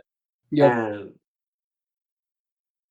Flash Thompson, who loves Spider-Man, who is literally in love with Spider-Man. Yes. It goes after one of Jameson's reporters, literally. Goes after one of Jameson's reporters and to like set the record straight. Then Liz hits on Peter some more, and Flash sees it, and so Flash gets all pissy. And Liz asks Peter to tutor him, to tutor her, but he is oblivious because it's like, no, Peter, she's flirting with you. She likes you. Yeah, literally. Like, this is Peter Parker right here. This is 60s Peter Parker right here. Dumbest motherfucker on earth. Is this the issue when we get our first Mary Jane appearance, or is that next time? It's this issue. I think it's this issue. We'll find out. But then Jameson is visited by a doctor from Europe who is interested in Spider-Man and wants to meet him, I guess. And so Jameson puts a call out, I guess, to the press. The doctor's like, hey, Spider-Man's, it's in my expert opinion as a psychiatrist, Spider-Man is going to have a breakdown and become evil. Because he has two sides to himself. Me, way before I ever found out there were 70 of me, Oh I my was god. already crazy shit. Or alternatively, Freud shit. I swear, I think Stanley's only experience with psychiatry is public perception of Sigmund Freud. Oh, definitely. Oh yeah, no, 100%. But yeah, then let's see. Then Peter talks to Betty some more, literally dripping sweat as he does so. Because Betty tells Peter about what the doctor told to Jameson. And so then Peter goes running off. Flash begins following him. Here's the thing: Peter immediately thinks, "Oh my god, I think I am going insane." It's the same shit they did in that one issue where he visited the psychiatrist. I fucking hate it. Wait, can I quick? My favorite thing about all of the projections, I totally forgot to bring this up, is that they are all clearly like on the wall or floor. Like, how do you not notice that, you stupid idiot? Like, are you talking about the spider signal thing here? the hologram. The villain holograms that we're getting to. Wait, what's the, oh, yes, okay, yeah. Oh, I misheard. Wait, what? Yeah, we haven't gotten to the villain holograms yet. But yeah, he's like, "I'm going insane." But then Flash is like following Peter, and so Peter's like, I gotta throw him off my trail, and so he starts like he literally does like a candy trail for Flash. He's like, oh look, Spider-Man symbol over here, and Flash is like, oh fuck, Spider-Man's around, and so Peter runs off then. So fucking funny. But then as he switches to Spider-Man, then he sees Dr. Octopus, who he quickly realizes isn't real, and then the Sandman, who he also quickly realizes isn't real, and then the Vulture, who also, surprise, surprise, isn't real. And then Peter's like, I'm going insane. I really am. I really do need to go see this doctor. So he leaves Aunt May behind, and then goes to see. Aunt May is offering him cake. Yep. Why did you say that so like depressingly? Like he leaves Aunt May behind. Like, he does. Whoa. He does. Because Aunt May was offering him cake. It's an important moment. He's gone. Yeah, it's the last time we ever see Aunt May in the whole series. Yep. Her last thought bubble is why her last thought bubble is why are most teenagers so reluctant to confide in those who love them? Whoa, that's so deep, Stan. So deep. Yeah. But then Spider-Man goes to see a shrink, and the room is upside down. So Peter's like, "Oh my god, I must be going insane. This is a hallucination." And the doctor's like, it is perfectly normal, yada, yada, yada. Come and experience getting better, you fucking freak. You see... fucking loser, crazy person. You see visions of people around you. You see you are fucking a freak. You are insane. You are stupido. And so Peter's like, oh my god, you're right. Peter's like, oh... Doctor, look at me. Peter's like, oh my god, I am El Stupido, and then then Betty. Meanwhile, Betty is like wondering what's going on with Jameson and Foswell and all that. Then Jameson leaves the Bugle, and Flash Thompson sees him walking down the street, and so Flash wants to like beat the piss out of Jameson, obviously, because he says bad things about Spider-Man. He's like, why don't you pick on Human Torch for a while? Or those nutty X-Men? Racism! Racism. Literally racism. But then... He's like, just racist. Like... But then Jameson goes to the doctor's office and sees that everything's upside down, and so that makes Peter realize, oh my god, I'm not insane because you're seeing everything upside down as well. I'm not hallucinating. I'm not a freakazoid. I'm not El Stupido. And so then he goes after the doctor, and he rips off the doctor's mask that is covering up his face, and we realize underneath. I love the idea that this could just be his face, that he just literally rips off just the skin right? off. Yeah. And then we realized that this doctor the whole time was Mysterio. And so we lock up Mysterio, and Jameson is ruined because he was wrong about Spider-Man and this doctor guy. And Flash is like, see, everybody will love Spider-Man now. Hurrah! And Peter Even that useless, sneaky, meat-headed Peter Parker couldn't spoil the way I feel now. Wahoo! Wahoo! Wahoo! Oh god damn it! Flash should be played by Mario of the Super Mario Brothers. I was gonna go with Peter God. Stevens Chris from Pratt, Doctor Who: The Celestial Toymaker.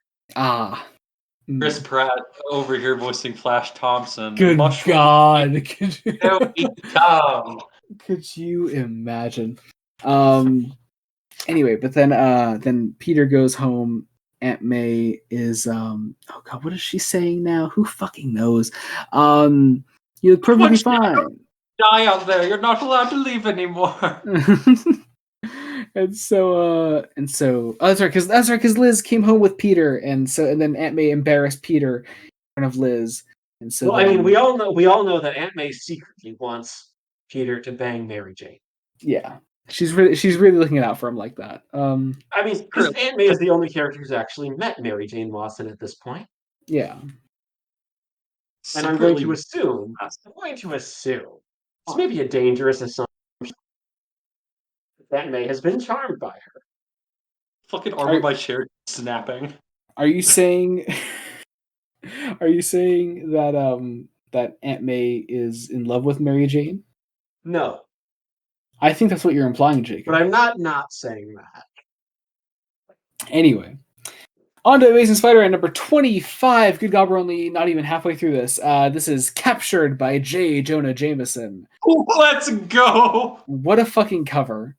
What a stupid looking fucking cover. It's beautiful. And I love the title page even more. It's actually even more stupid. It's being overtaken by the cum tendrils. Yes. But then let's see. So we kick off. Peter is he's going after some criminals. He's alerting the cops to some criminals because he doesn't actually go out as Spider-Man himself right now because he wants to take pictures of it, and so he does that. This is the one. Here we go. This is the bit where Norman Osborn shows up. Basically, yeah, absolutely insane. What? Wait, where? Middle of page 3 of the comic of the issue. Oh shit! Yeah. In my notes, like, is Jameson talking to Norman Osborn? I'm like, so apparently, because I did look into it, the Marvel wiki officially counts this as a Norman Osborn appearance. Huh. I'd like to say that was intentional, but here's because they call this character out too. Peter's like, must be someone important. JJ is smiling, and then this guy's never seen again. It's actually Harry. Could you imagine? Yeah, he's just there for some reason. Like, I need a job. My father hates me.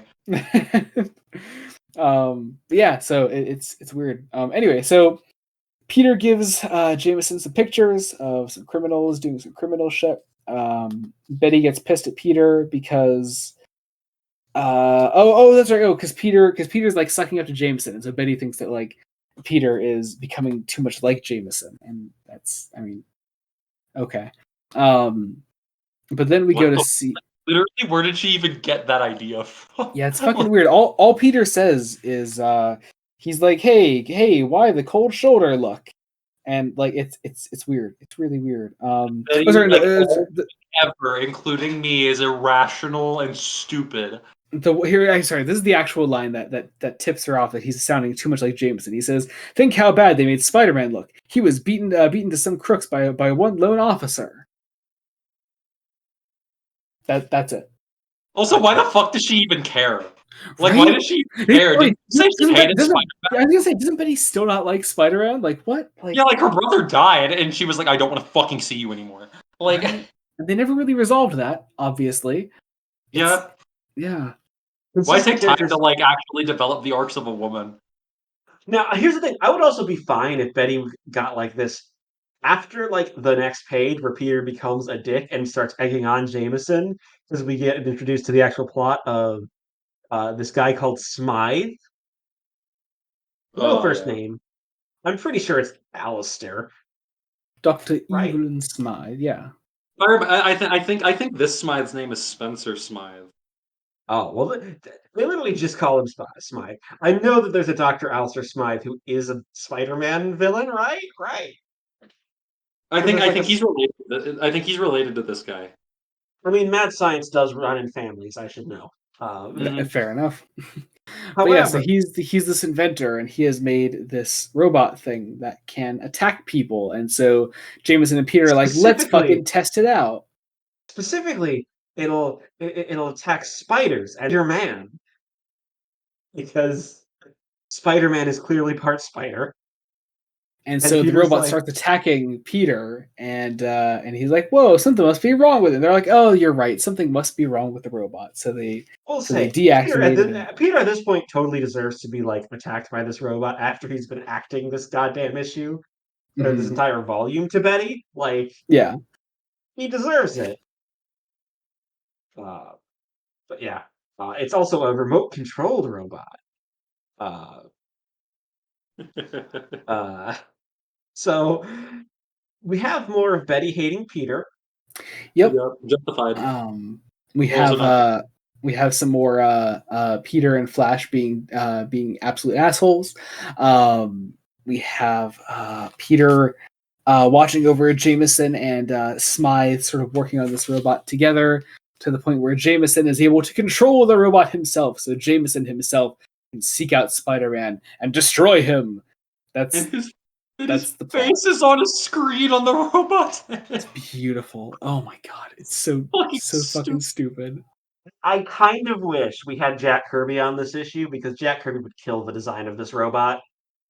Like, Oh yeah. Totally. here's the thing: the idea for this issue and the plot of this issue is fucking great. But Steve Ditko's design for the robot is fucking dumb. It's really dumb. Oh yeah, Does not. it would have fucking killed it. It would have been awesome. Yeah. It would have looked like it worked and everything. Yeah. Now it just kind of looks like, I don't know. I can't even believe like those limbs don't actually move or anything. They're just kind of stationary. Imagine it just moves on wheels, I guess. I think those are supposed to be wheels at its bottom. It's like it's literally just rolling towards everybody. And so Awkwardly. Peter's like, I gotta get out of here, and he runs out of there, and he runs away from the robot, and then changes into Spider-Man. I love this moment where to get Peter out of here, he just jumps onto a flagpole and runs away. But also, as like the other kids are running away, holy smoke, it's Jameson! I'd know his face anywhere, but he's turned into a monster. It is actually funny. It's really funny. My favorite thing is they do this thing where Peter gets chased so often in the early stuff, and like he always has to like find a way to like get away so people don't notice that he's Spider-Man in the middle of like broad daylight in the city in public. Like it's like you're not gonna tell me somebody hasn't figured it out by now. Like come the fuck on. Right? Like there's a guy across the street who's like, dude, I think that kid's Spider-Man. Peter dresses the same all the time. It would be hard to find him. It's true. It's true. He has that hairline that is just so distinct. He has the Frankenstein's monster Ditko hairline. Yeah. But Spider-Man then confronts the robot, tries webbing him up, and some like liquid webbing, Peter says. But the robot is able to easily break out of it and then attacks Spider-Man with its robot tendril things. Spider-Man's able to escape, but the robot gives chase, or rather, Jameson gives chase, and it just looks so funny. It is really fun to read because of that. Pretty great. Out of context, it just kind of looks like having read this but not reading the dialogue right now. It just kind of looks like Jonah's pestering the shit out of him, like not even attacking him. Hey, like fuck, dude. But then Betty, wanting to thwart Jameson's plans, tries to like pretend to drop some papers and like try to unplug the machine connecting Jameson to the robot. To no avail. Notices her, so she can't. But she tries. She decides, well, she's going to go check in on Peter. So the line is busy. She tries calling Peter, but he doesn't pick up. So Betty's, of course, pissed at Peter. What else is new? But then let's see. Then we got a scene of Liz and Flash being dicks to each other. Everyone's just a dick to each other. It's really annoying to read. Everyone in front of Peter's house for some reason. Hates each other. No one in this book is likable. Not even fucking Aunt May. Because Aunt May is like annoying too. Because she's like, oh yes, that horrid Spider-Man. Yeah, it's like, shut the fuck up. Oh my god. But then after this scene, another scene of Jameson chasing Spider-Man, we then get Liz and Betty meeting up outside of Peter's house, and Aunt May answers the door and says, "Oh, sorry, I was just having some lunch with the young neighbor lady. Come meet Miss Mary Jane Watson." And there's a flower covering up her face, and so you don't actually see MJ, but Betty and Liz are just fucking distraught at the fucking I am imagining the magnitude of her beauty. You know what I'm imagining? What? Right now? What? As the soundtrack to this specific scene? What? The striptease. God damn it. Because that is what Stan Lee thinks he is doing. Yeah. Yep. Let me bring this up real quick, actually. One, that is not something that she would wear. She wouldn't wear that like head dress thing. No, she wouldn't do that. It's all just to hide the hair color. Still. Not my girl. See, here's the thing. That's actually something I wanted to bring up that I like. I like that the color of the flower that's covering her face is the same color as her hair. Yeah, like it's that specific shade of red with like highlights of black. I'm sorry. Did you just spoil what Mary Jane Watson looks like? We don't know that yet. We haven't gotten that far. We haven't gotten that far. Give a fuck about people's enjoyment of things? No, fuck you. Die. We haven't gotten that far. Me and Jacob don't know what Mary Jane looks like. I'm autistic, dude. You can't expect me to remember everything. To remember to be yes, I'm autistic. I'm blunt as shit. Fuck you. Kill yourself and die. Thank you. I will take that advice. I won't. This is a joke. Mostly. Liz and Betty then leave after realizing they don't have a chance with. She's like a screen star. Beautiful shit. Here's the thing. I adore that they both have the exact same expression on their face. Like, thanks, Ditko. It's at this point where my brain is like, John Romita Jr. John Romita Sr. can't come onto this book fast enough. Yeah. Literally. Anyway, but the fight between Peter and the robot, or rather Jameson, continues. Eventually, Peter is able to just kind of like open a hatch on the robot's like stomach area and see some buttons on the inside, and he's able to like shut it down. It seems get out of his spider suit, pretend that the robot is still attacking Spider-Man, just the suit, so that when Jameson and Smythe catch up with the robot, they try to unmask Spider-Man, and Peter's not inside the suit, and Peter gets a picture of it. And I gotta say, that is genuinely some of the funniest shit that Peter's done in this whole book. It's so good. It is the best resolution for the bullshit madness of this story. Like, yeah. Doesn't he also say that he's taking the picture to get money? He's taking the picture so that he can laugh about it later. Yep. Yeah, this and the next two issues are honestly the best the best 3 issues of the entire collection. Like, this is where the volume peaks. And we'll see that happen. But then Peter goes home, and Aunt May is like, "I found this," and she holds up a Spider-Man costume, and she's like, "You fucking dumbass! Stop thinking you're Spider-Man!" And she takes the suit away, and Peter's like, "Thank fuck," and that's where the issue ends. Yeah, I think it should have ended with her being like, "I think like I found this costume," and then we're like left like to that would have been such a great cliffhanger. Oh my god, it would be such a good cliffhanger, but we need the resolution quick because we got to move on to Spider-Man number 26. Spider-Man 26 with another actually good shade of green on the Goblin here. Really good. Yeah.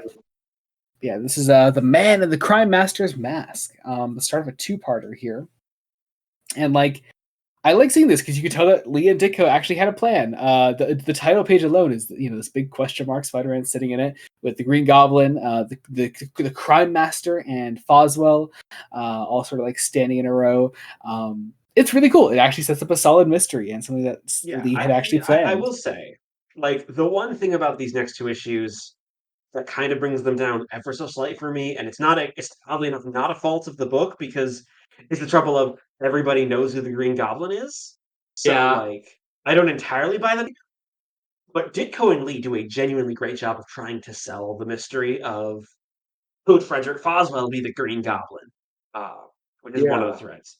Could Frederick And Foswell also be the Crime Master? Yeah, there's this new player in it all called the Crime Master, and the resolution for the Crime Master is shit. We'll get there when we get to it. But it's still a fun mystery that Lee is actually setting up. So we open on Peter waking up and worrying about the situation with his costume. He doesn't know where Aunt May has hidden his costume. Meanwhile, the Green Goblin at the docks meets with this new character, the Crime Master, who wears this mask to cover up his face, so his identity is a secret. The Crime Master goes after some other mobsters. The Crime Master also knows who the Goblin is. Yes. So he knows this. So it's sort of mutually assured destruction thing here. But the Crime Master goes after these other mobsters in the same way the Green Goblin was before. And the word gets around. All these mobsters in New York sort of communicate with each other, say, hey, watch out for the Crime Master. He's pretty dangerous. We can't get in his way. And then we coincidentally cut to Frederick Foswell monologuing to himself about how good a reporter he is for J. Jonah Jameson. How he has a special working clothes, should be safe enough here in this hollowed out portion of my bedroom closet. It is legitimately like that page straight up looks like they're revealing Foswell as the Crime Master right at the beginning there. It's actually a really fun misdirect. Yeah, see, I was like, me and Aunt May's going to actually write this well. He's going to be the Crime Master. And then like I saw that and I was like, oh fuck, I was right. And then later on I'm just like, whoa, wait, no way. Wait. Yeah, it's actually fun. It's a really good mystery. Yeah, then let's see. Peter and Betty have another fight, but what the fuck else is new? I do really like that one panel at the bottom of page 5 of the comic, bottom left, of the two of them fighting with like the yellow light streaks coming out from the two of them fighting. It's just a funny panel. Also, I really Betty like is that. right I really to like not believe that Peter has never met Mary Jane, because like they're neighbors. Of course they have, but like, yeah, it's a logical conclusion. Betty's allowed to have a logical the thought only process. time I think where she's like looked at like this beautiful woman come in and be like, oh yeah, no, he's dating her behind my back, and she's actually kind of like justified to think that, even if she's wrong. It's the only time in the entire series I think she's justified to think that. Yeah. Anyway, It probably helps that of the two love interests in this era of Spider-Man, Betty's the one who actually gets a character. And doesn't this volume she suffers from not having enough to do. But volume 2, she was allowed to be proactive. She was allowed to do shit. Yeah. Watch Spectacular Spider-Man if you want to watch a version of Liz with a character. I watch a lot of things, but I'll put it on the list. You still have to start our next fucking bonus episode, Jacob. Fuck, you're right. It's a short amount of things to watch for that next bonus episode, Jacob. You're right. Shush. Fucking hate you. Anyway, keeping us on track, because I think both of you. I could keep going at you about this, Jacob. Spider-Man has a lot of words in it. But yeah, then let's see. We get some Jameson bitching at Peter. Nothing new there. More Flash bitching at Peter. Nothing new there. Flash and Peter actually fight. They properly like fight. And other kids there. I have been waiting for this for 26 issues. And the other kids, Liz Allen included, have to break up the fight. And there's is that the principal inside that like sort of like sees the fight going on? It looks like the principal. Yeah, it's the principal. It's like, oh god, they're gonna expel me. And I'm gonna be honest, I actually like how it's handled. Like, well, yeah, because then because the principal is like, Peter, let me see you in my office. And then much later, after Peter leaves, Flash is like, hey, Peter, you don't blame Peter for this. It's not his fault, and I really like that. Again, Flash is just actually a good character when Lee isn't writing like the same scene for him over and over again. Yeah. Because it's the stock bully scenes that make him so annoying.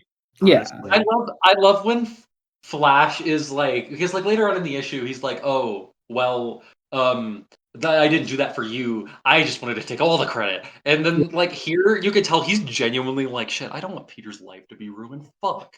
Like he doesn't hate him. He's just like, you're kind of a dick, dude. Like, come on. Yeah. But like he didn't fucking ruin his life. Like it's the same with that one issue a while back when May was in the hospital and like Betty and not Betty, sorry, Liz and him like show up. Like, and he showed up because he wanted to and not because Liz dragged him there. Mm-hmm. I love shit like that. Good. Oh wow, good character in Spider-Man.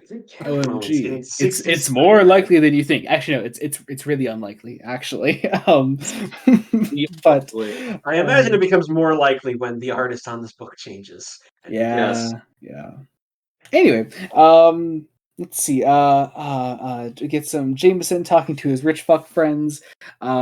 Peter then goes to a costume shop and buys a Spider-Man costume there, and it's too small for him, so he has to use his webbing to hold it together, so it doesn't fall off of him. And then he goes after the Goblin. I really like that. I really like that gag, like the fact that like he had to go and buy a costume of himself from a store. Funny. Yeah. Well, I do like also like the shopkeep there like tries to get him to buy another costume. Which one does he tell him to buy? I forget. It would match his hairline. Oh, the Frankenstein one. That's right, the Frankenstein one. Yeah. I love Fire bad looking ass. Yo. But then Peter goes out after the Gobbo and the Crime Master, and in following the Crime Master actually gets the jump on him. He uses this like gas out of a little device that he has, and it sort of like blinds Peter temporarily, and the Crime Master is able to knock him off the side of this building. Peter's able to like barely catch himself, and he then puts his suit back together because once again it's sort of like falling apart because it's too small for him. And he swings away as he goes to Jameson then to taunt Jameson some more because I don't know. Jameson has remember Jameson has the costume from issue 25. Yes, that's right. So it makes sense, but of course, Spider-Man, rightfully so, doesn't want to miss a chance to taunt J. Jonah Jameson. It's so goddamn fun. Yeah. But yeah, Jameson doesn't give it to him. Meanwhile, he also poses gaily in that section. Spider-Man or Jameson? Spider-Man. Yeah, I see the panel you're talking about. Yep. Yeah. There's middle right and top right. Like, yeah. Yep. That's gay as shit. Good for him. I mean, I am pretty sure there's some Marvel fandoms who had canon Peter as bi. Yeah. Me. Which I mean, like, I don't think has there ever been anything in like a mainline Spider-Man book to support that? I doubt it. No. Yeah. I don't care though. I'll still do it. Fuck you. Fuck both of you. I believe you. But then, let's see. Oh god. More mobs worrying about being under the thumb of the Crime Master. So that the NYPD is getting involved. Yep. Because of a guy named Patch.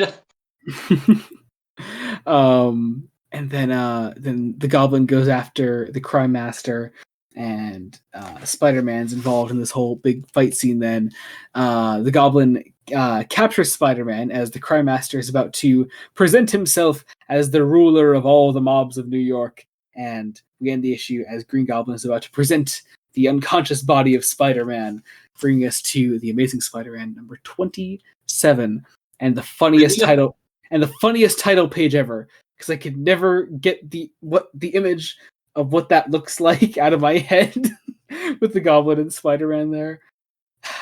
It just looks so funny. I love it. Get it? What? Oh, like the very first the title page of issue 27. Oh, wait. Oh no! The goblin behind Spider-Man like that. Oh no! I fucking hate it. Ass, no! Big Willem Dafoe energy. You're about to say Big Willie for some no, reason. Big Willem Dafoe. Oh my god. We still have Also, love, if you dig an action-packed, old-fashioned cops and robbers mystery yarn, this one's for you. But even if you don't like this kind of story, read it anyway. It may just change your mind. What a fucking guy. Like, Stanley could just fucking say anything, couldn't he? Stanley could sell me the phone book. You know what? Probably. Like, The man is a good goddamn salesman. That's it. Like, that is legitimately it. Like, the dude was not a good writer. Like, let's be real about that. But like, my God, he could sell a fucking book. Like, that's for me, I don't agree. I think the reason I would still buy the phone book from the man if he tried to sell it to me, is because I'd want him to stop telling me exactly what's happening in the phone book. Like, oh, you just got into the page of a Mrs. Gyllenhaal somewhere down in New Jersey. Like, shut the fuck up.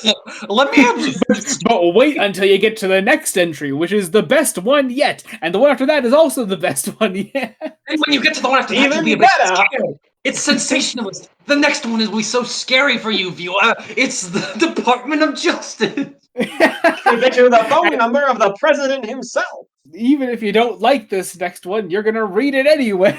Read it anyway, even if you don't like it. Next month, a new phone book will be released.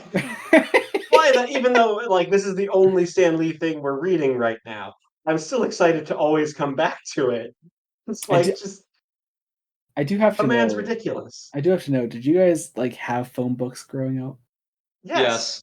Okay, all right. I just wanted to make sure that like I wasn't like alone in that, as like I guess a younger person, I suppose. I am the youngest person here, but I'm old enough to where like the phone book was still like a thing. Fair enough. Anyway, okay. Did either of you actually use it though as kids? Yes. Okay. Yes, I did. Cool. Anyway, actually getting into this, yeah. So the Gobbo presents Spoder as he is unconscious. They chain up the Spoder boy, and now the Goblin is apparently the ruler of all the mob in New York because he has defeated Spider-Man. But then Spider-Man like sort of just like gets up and starts fighting the mob guys anyway, as he's still in chains. Yep. The Gobbo does his beautiful little finger sparkle thing to try to stop Spider-Man. What even is that? What is the finger sparkle thing? Pew pew. But yeah, he goes after Spider-Man. Spider-Man is able to like break the chains eventually by flexing his muscles, which I mean, come on. I mean, that's a man right there. Super, you could say. Oh. But he references an old Steve Reeves movie. God damn it! I fucking hate everything. He fights some more of the mob guys. That's getting some pictures with this automatic camera. Yep. Then also like during the fight, the like Halloween store costume starts like falling apart again, so he has to like web it together in the middle of the fight, which does actually make for some fun drama in like the middle of the action. It's different. I like it. It helps break up the action. Yeah. Once again, I like a lot of the action. It's still being drawn by Steve Ditko, and it's pretty repetitive. It's repetitive, and it's being confined to so many of these tiny panels. Yeah. Oh, totally.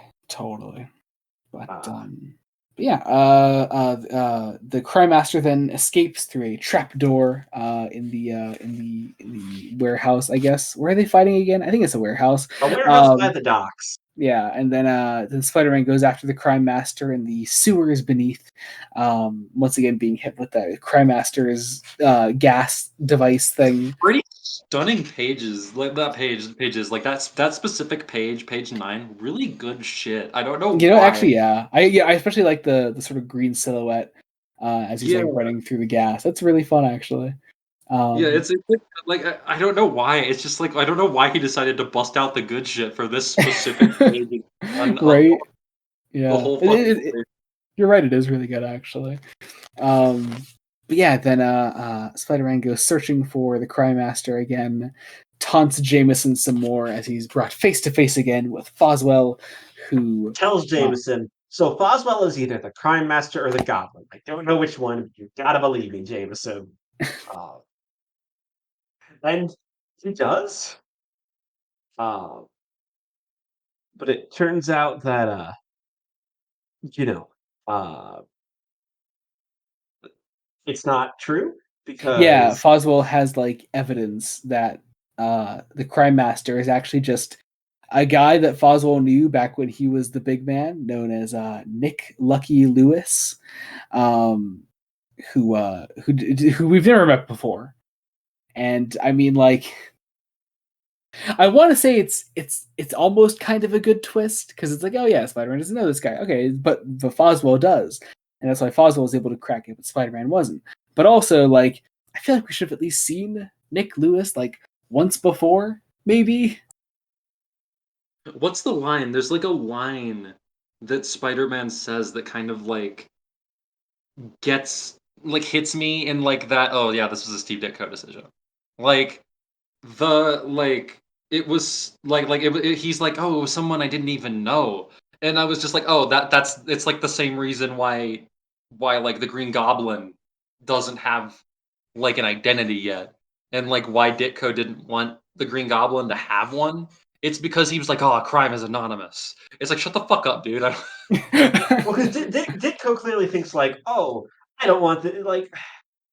There's been this thread through the entire run so far, and I think it's mostly Ditko's doing of trying to subvert expectations of a story and wanting to make this quote unquote real, but Stan Lee is the one, and this is where I give props to Stan because Stan Lee's a salesman. He knows he's peddling a story. Like, no, we can do some setups and we can do payoffs. It's why we've been setting up Mary Jane so much. Mhm. It's why we eventually will probably set up Norman Osborn and then make him the Green Goblin. Yeah, We're like telling a story. Like, someone can actually get radioactive spider powers. Mm-hmm. At least as far as we know. As far as we know.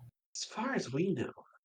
But yeah, so using this information, Spider-Man goes after the Crime Master again. Or no, have they actually already found him at this point? I think they have. The police have found him. Oh, yeah, okay, the police found him. So Spider-Man goes out in his dinky little Halloween store costume again. And then he oh yeah, because I guess because of all this with Foswell and Jameson, Peter like vows to never give anything to the Bugle again.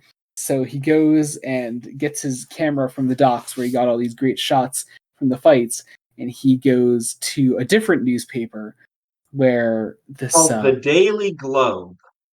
Which, I mean, come on. Okay. Yeah. Come on. Secretary's in purple. And we got a slightly portly chief editor, it looks like. I mean, come on.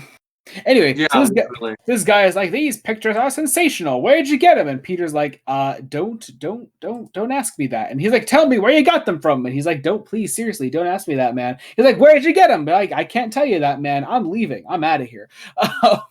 And so he literally goes crawling back to Jameson just because Jameson won't ask questions about where he got the pictures from. Also, what the hell is up with this guy's two-face ass hairstyle? Like, right? And it's not a mistake because Ditko draws it twice. Like twice. Yeah, it's not like a comb over or anything. That's just how this guy's hair looks. Like it's just yeah, 3 times. You're right. Yeah. It just stops halfway through. Yeah. I like to think that's 100% what happened. Like he did that. He was like, Stan, I don't think I can keep drawing. This guy's fucking. Here's the other one. So then on the next page, then actually, here's the other sort of Norman Osborn appearance that is officially counted as one technically. And he actually has a line here. Panel. However, it's too bad the Daily Globe managed to get those exclusive photos. Willem Dafoe? Yeah, literally. And so mere bagatelle? I don't think Jameson knows French. But then so Peter what does he do then? What does he fucking do? Is he making another suit? Oh yeah, he makes a new suit. Duh. He makes a new suit, and then he goes to Aunt May, and what does Aunt May want now? Who fucking knows? She's lonely because she couldn't get to go to like Mrs. Watson's house. Yeah. It was like, so Peter offers to take her to the movies, which is genuinely sweet. It is. Yeah. It is. Peter Parker being a good person, the fuck? Then the Goblin secretly is still monologuing to himself about how nobody knows who he is yet, except for he's going to lie low. Yeah. Yeah, that's that. And then Peter takes Aunt May to a movie, and that is the end of that. Then we go into Amazing Spider-Man number 28. Oh my god, we still have 4 issues left. Holy fuck. This is the worst one. Awful issue. Terrible. Though it is important and yes. It's so integral. I mean, probably got the best cover, like English Giraffe said at the top of the show. Near the top of the show, at least. Right. Also, the important parts of this issue are like really good, in my opinion. Mm-hmm. It's surprising. So this is the menace of the Molten Man. I do love, written and edited with loving care by Stan Lee, plotted and drawn with talent rare by Steve Ditko, lettered and bordered with a vacant stare by Sam Rosen. Just fucking kicking Sam Rosen on the fucking ground, curb stomping him, beating him up fucking Office Space style. Here's the thing.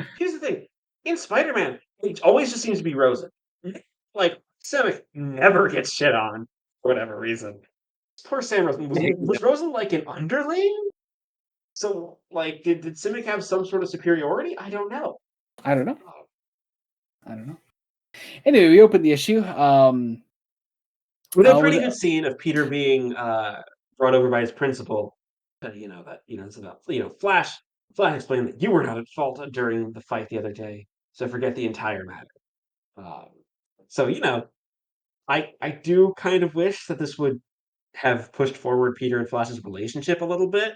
Yeah, I mean, you're gonna start to see some things in the next volume when we get to that. But I hope so. Yeah. Anyway, but yeah, so Liz, we then find out, has kind of gotten over Peter. Because I don't know, I guess he's ignored her for too long. So there's that, and also there's the whole, Peter has the most insanely hot, gorgeous, beautiful, sexy ass woman going after him now. So now Liz doesn't stand a chance. He just doesn't know it yet. Shut the fuck up. But yeah, we then see that's right. Smythe, the guy that made the killer robot, still has killer robot, and still attacks Peter. And he's like, "Oh wow, I can't believe that malfunctioned again." But it turns out Peter, in fact, has a jar of spiders with him that he's gonna give to Smythe here. And so then, that's right. What's up? To get back his costume, so he switches out with the small store-bought one. Yeah, he switches out the costume, and the next thing you know, Smythe is attacked by just a kind of a guy here. They say it's his assistant. Yeah, but Smythe had never had an assistant before. This guy wasn't set up in the slightest. So he also has a jar of liquid metal for some reason. Yep. And so then when he tries to run out of Smythe's lab, he drops the liquid metal, and it smashes and it gets all over him, and so then he becomes the Molten Man. And that is the plot. Okay. Yeah, great. I will say, I think why this issue sucks so much, the main plot is Steve Ditko. Mm-hmm. This was actually plotted by Ditko. Plotted by Ditko, and the Molten Man is a villain. Is just nothing. Feels like an objectivist's version of a villain. We do know Steve Ditko was an objectivist. He was Big fan of Ayn Rand's. Cringe. The whole design here, it's a whole thing, and it makes it really boring. Also, Yeah. I kind of wish they gave him more powers than just super strength. Like, he's literally just strong. He is strong, man. Also, Those if are you a guys can fucking dime a dozen. hear anything, somebody's playing music in the background. Oh, I can't No, hear we're it good. actually, so you're good. But yeah, so this guy's strong. So he's gonna go cause some mayhem, and Spider-Man's gonna chase him, and that's gonna be like the entire fucking issue. The Let's see how entire many, issue is literally just a fight scene. let's see how many pages this goes on for. Let's be generous and say the fight doesn't actually start until page 9. This is page 9, 10, 11, 12. There's still definitely 13, 14. The lights go out though, so that's slightly different. 15, 16, 16. So that's 8 pages altogether of just a fight in this 20-page issue. Mm-hmm. That's it, and then he's able to just that's all it is. He's able to stop the Multi-Man eventually by tying something around his hands. What is it again? Extra thick, it's just extra thick webbing. That's all he says. It's literally like, bro, what do you mean it hardens? I thought it evaporates, you stupid idiot. Right. And so then Again, with that, this also feels like the Lee and Ditko fight is starting now, because a lot of the dialogue feels like Lee is just trying to make up for Ditko's absolute nothing. And Lee doesn't have the talent to do that. Like, the man's a master salesman. I don't think anyone could make this character work. Yeah. Now we're on to the good part of the issue, aren't we? Yeah, the last 4 pages, yeah, they're actually pretty good. We get actually a really nice graduation scene here. Everyone kind of graduates. We get a nice little moment between Peter and May here at the start. The principal has Jameson here as well. Jameson is giving like he's a guest speaker for some reason. Like, yeah, because commencement address. I love the reveal that Peter and Flash are both getting scholarships to Empire State University. Yeah. It's really nice. It's I was also as somebody who's like a big fan of like later Spider-Man stuff comparatively, I was really surprised that they like set that up so early comparatively to like the rest of the college stuff. They were like, "Oh yeah, you're going to Empire State, dude." Like, yeah, it's cool. It's really cool. But then I like Jameson's flirting with Aunt May. Like, trying to like get Peter to stick with him through all this, and by like buttering Aunt May up. Genuinely funny. I thought you were his sister. Yeah, it's so much fun. We get I guess it's like sort of a pseudo breakup scene here between Peter and Liz. It's really good. I'm sorry. Well, it's the first time Liz is allowed to be a character. Yeah, her own damn agency. She says like, what was it? It's like, you've always seen me as like a stupid blonde vapid woman, but I think it's time I graduate out of that part of my life. And I was like, fuck, dude, that's actually that's a great line. Actually, the line is great. Yeah, and so then Liz parts ways with Peter. Jameson talks to Peter some more. Everyone goes their separate ways at the end of the graduation, and that is where we end off, bringing us into The Amazing Spider-Man Annual number 2, which thankfully was mostly reprints. So it's just kind of a regular size issue now, which is nice. I was like, I'm so nervous. Yeah, I was like, when we have to go read an annual, I was like, fuck. And then I looked, and I was like, oh my god, it's not 50 pages. God. Yeah.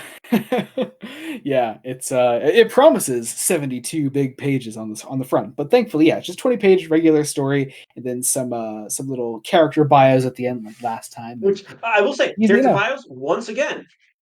Steve Ditko does really good art when he gets to do they're full pages. Yeah. Anyway, even if the characters introduced in between the last annual and now aren't necessarily all that great. But this is the wondrous world of Doctor Strange. Now, Jacob, I will leave it up to you. Do you think this issue constitutes enough for me to include Doctor Strange in the tier list for October? Fuck,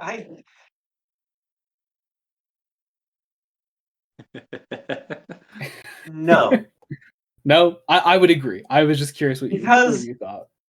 one, he's barely in the. There's barely any character here.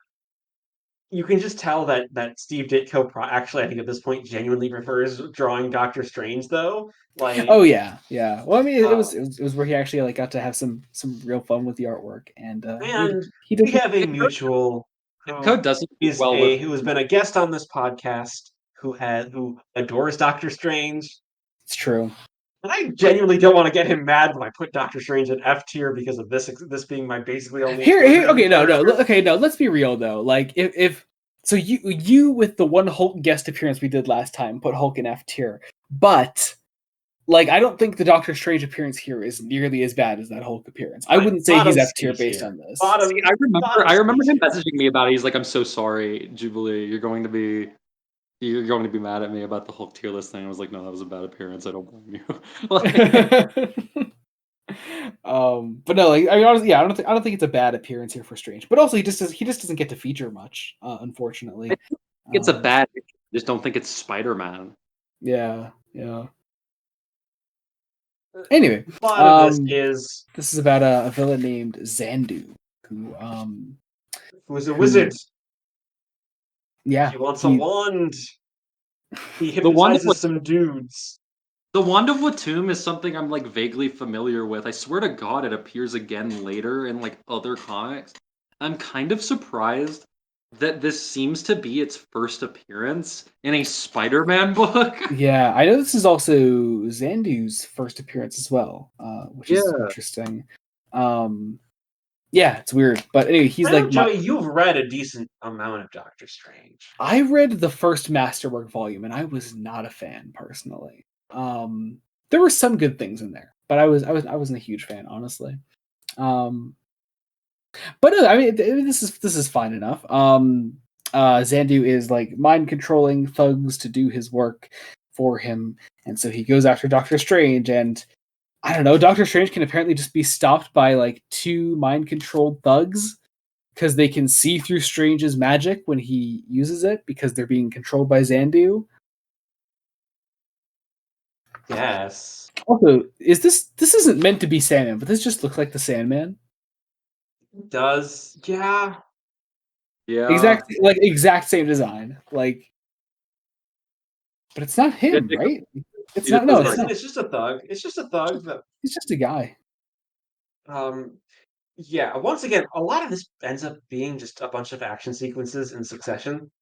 Like, yeah, I really think if they wanted to make this more of like an annual and not just a crossover, they could have just made that Sandman. Like, yeah, actually, yeah, that would be a bad idea. Here, like, why would he go after two random dudes when there are like a billion supervillains? Right? Like, yeah. But anyway, Spider-Man catches on to this shit, so he goes after the thugs. He fights them. He's able to beat them, or no, they beat him at first. Then he throws a tracer on them, and so then with the help of Doctor Strange, he's able to go into this sort of like different sort of plane where he's able to fight the hypnotized thugs off, and then go after Xandu himself. Page 12. On page 12 of the annual, I think we have our first panel that isn't just a square. It's really nice. I was like, I noted this as I was reading because I ended up reading 28 through 30 and the annual all last night. Oh my fucking God, you poor soul. It was a time.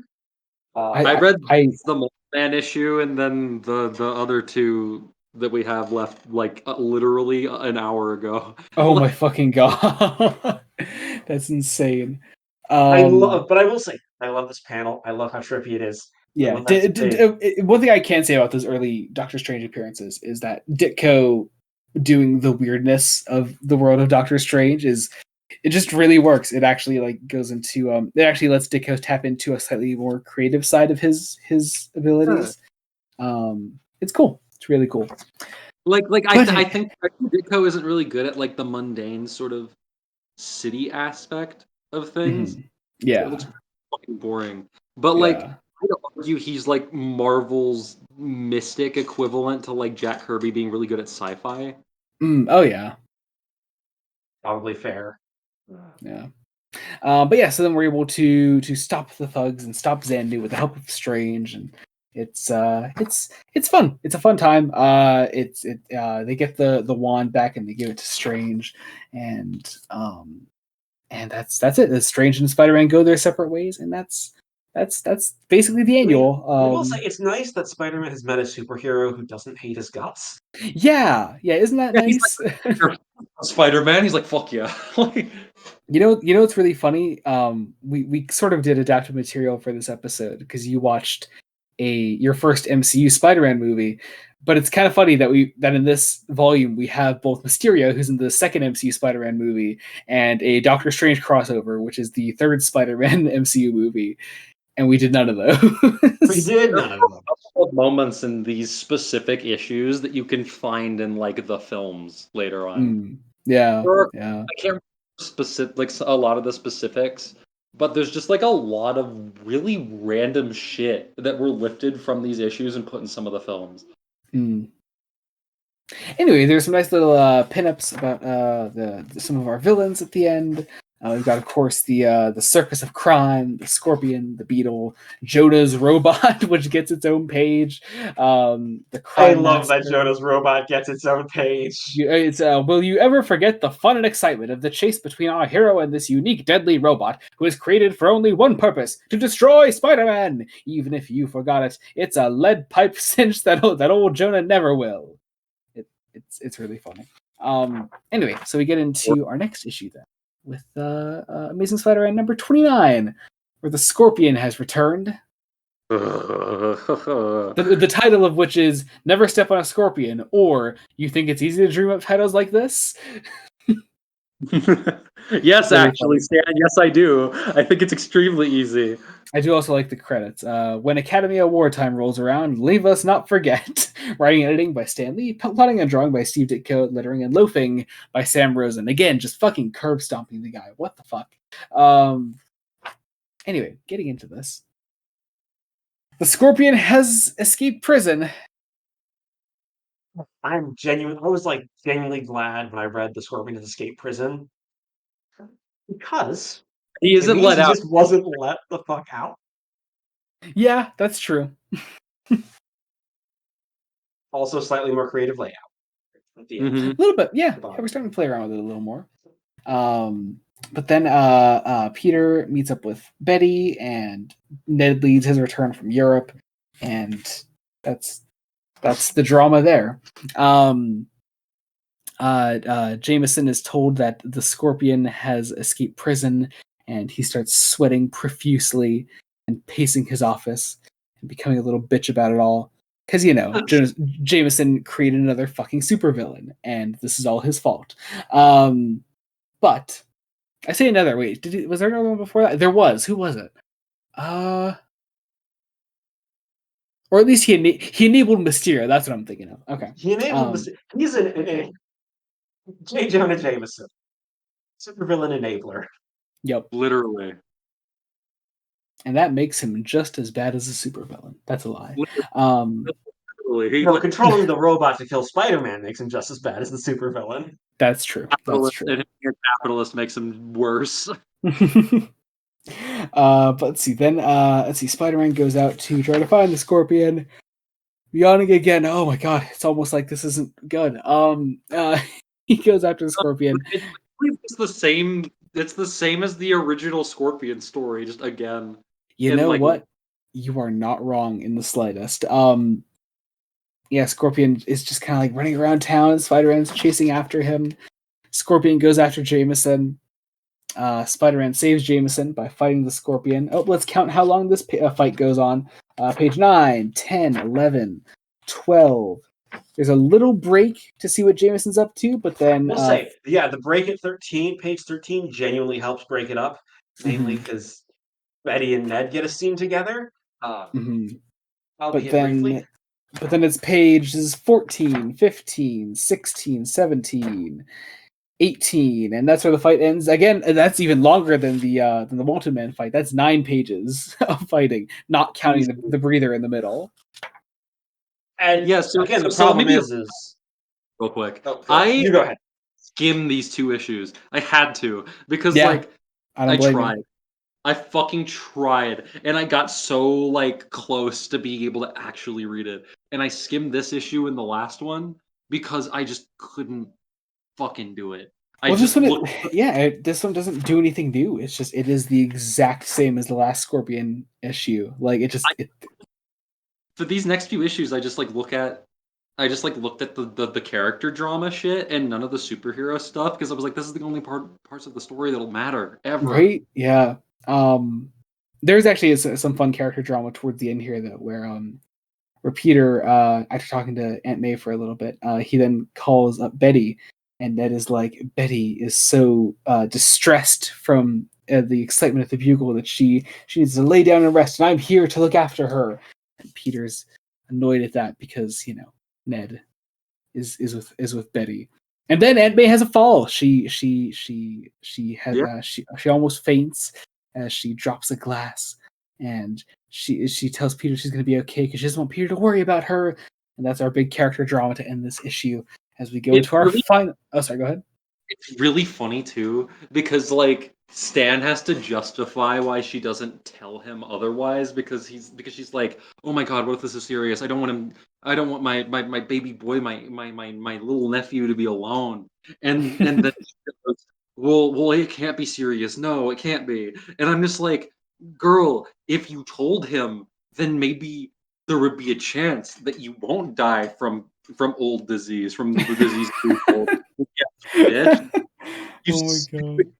what are you talking about? I'm like, oh man, if I don't get medical attention, then my nephew won't be worried. He'll only be worried when I die. It's so fucking funny. And that does perfectly transition us into our final issue of today. At long God. last, The Amazing Spider-Man number 30. This one's I have really bad. 3 notes on this thing. This one's really bad. I fucking hate this Lord. one. Worst issue, the worst issue in the first 30 issues of the entire This comic. one is quite literally just about a cat burglar. Yeah. Called the Cat Burglar. Yeah, there's no like special like super villain name or anything. It is just the cat burglar. I shit you not. The moment I saw that, and the moment I saw the design of the villain, and like I got like 3 or 4 pages in, and Who I once was again is green. A green Spider-Man villain. at my fiance, and I said, "I'm not fucking doing this." I'm like, and no one can blame you. Honestly, there's very little to actually cover here. Yeah, like there's not There even are like a couple fun, of there's things. I don't know. There's not even fun character drama really. It's Well, there is one. there's the one that that Ned leads. Liz shows up, and she's like, "Hey, Pete, we can be like a bit, we can be like less, we can like talk to each other. Can you help me so that Flash stops stalking me?" And Peter's what like, a "Yeah, sure." fucking plotline. It's like every once in a while you're like, "Damn." Flash is actually kind of being reasonable in the face of this like stuck-up dickwad asshole who constantly bullies the fuck out of him too, and like is just generally a cunt to him. And then it'll be like, oh, also he's a weird, creepy like asshole to Liz, Yeah. Oh my god. like Yeah. an asshole too. Yeah. So Peter's able to help her with that by distracting Flash. Ned Leeds has asked Betty to marry him, and that's genuinely nice tension.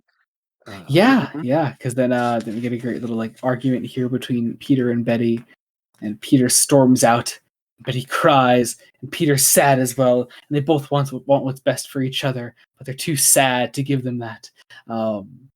See, I appreciate the fact. If I remember properly, it's one of the few times he's like, "Wait a minute, but me doing that was like stupid. Fuck, I fucked it all up. I'm stupid. Yeah, I fucked it up."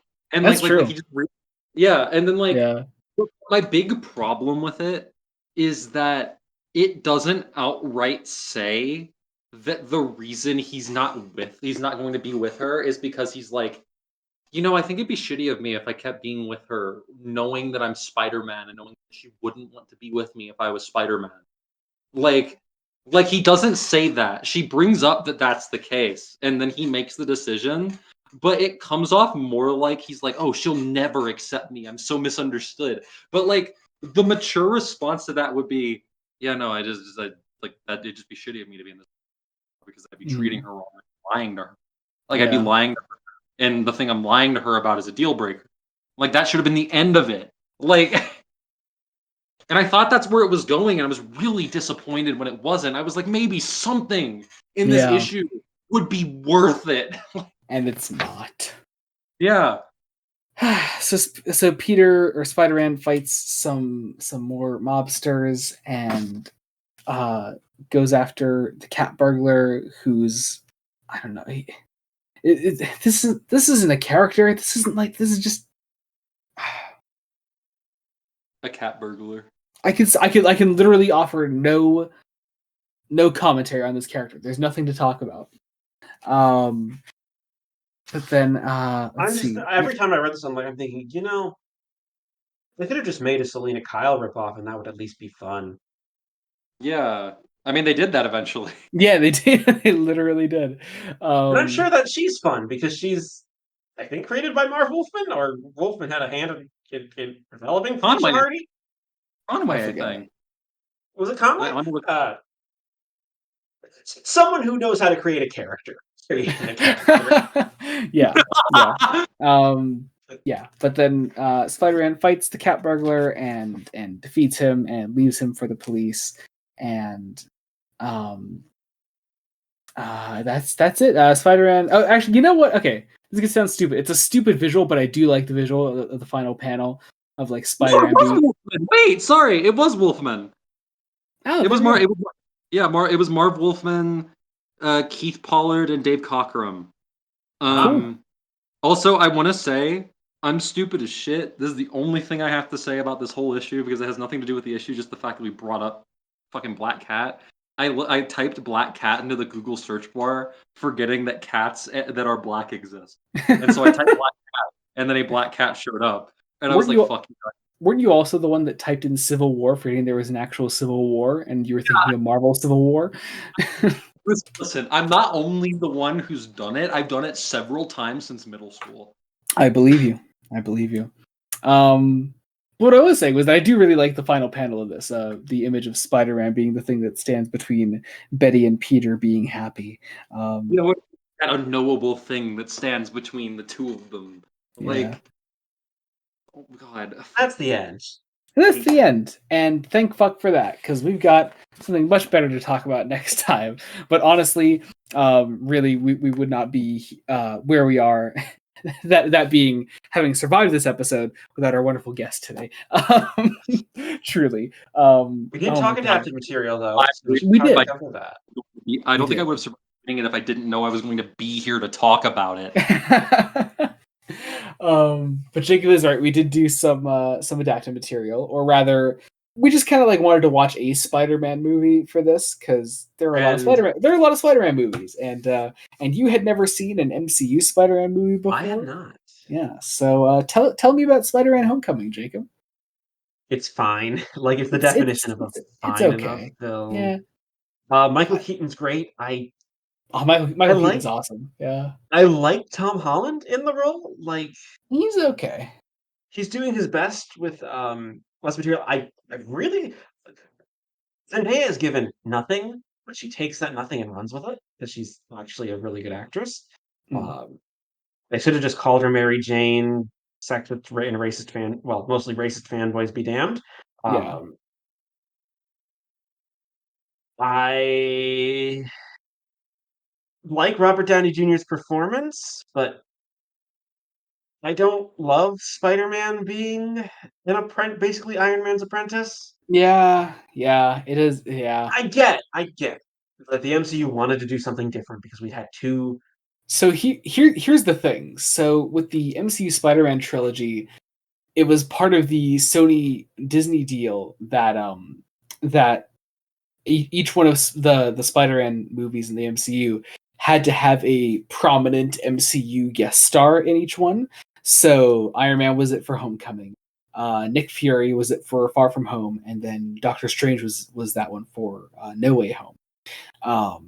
That now makes a lot of those decisions make sense. Yeah, It doesn't improve. it doesn't was improve yeah. them. It doesn't improve them, but it does. It was literally just a Sony like, hey, if we're gonna do this, like, you have to give us something as well because we're doing you a huge favor, even allowing you to use the character. So, yeah. Yeah, it's fine. I also think here's the thing. You know what's funny though? Actually, our next volume of this, when we eventually do it, does actually have a scene that was basically adapted into Spider-Man: Homecoming, so it actually would have been technically more apt to talk But about next volume I want to do amazing because next volume has the introduction of Gwen. Yeah, so, that's fair. That's fair. And like the rest of the supporting cast too. That's the supporting cast. Mary Jane. Mary Jane doesn't come for a while. I was hoping they wouldn't until marriage. Yo.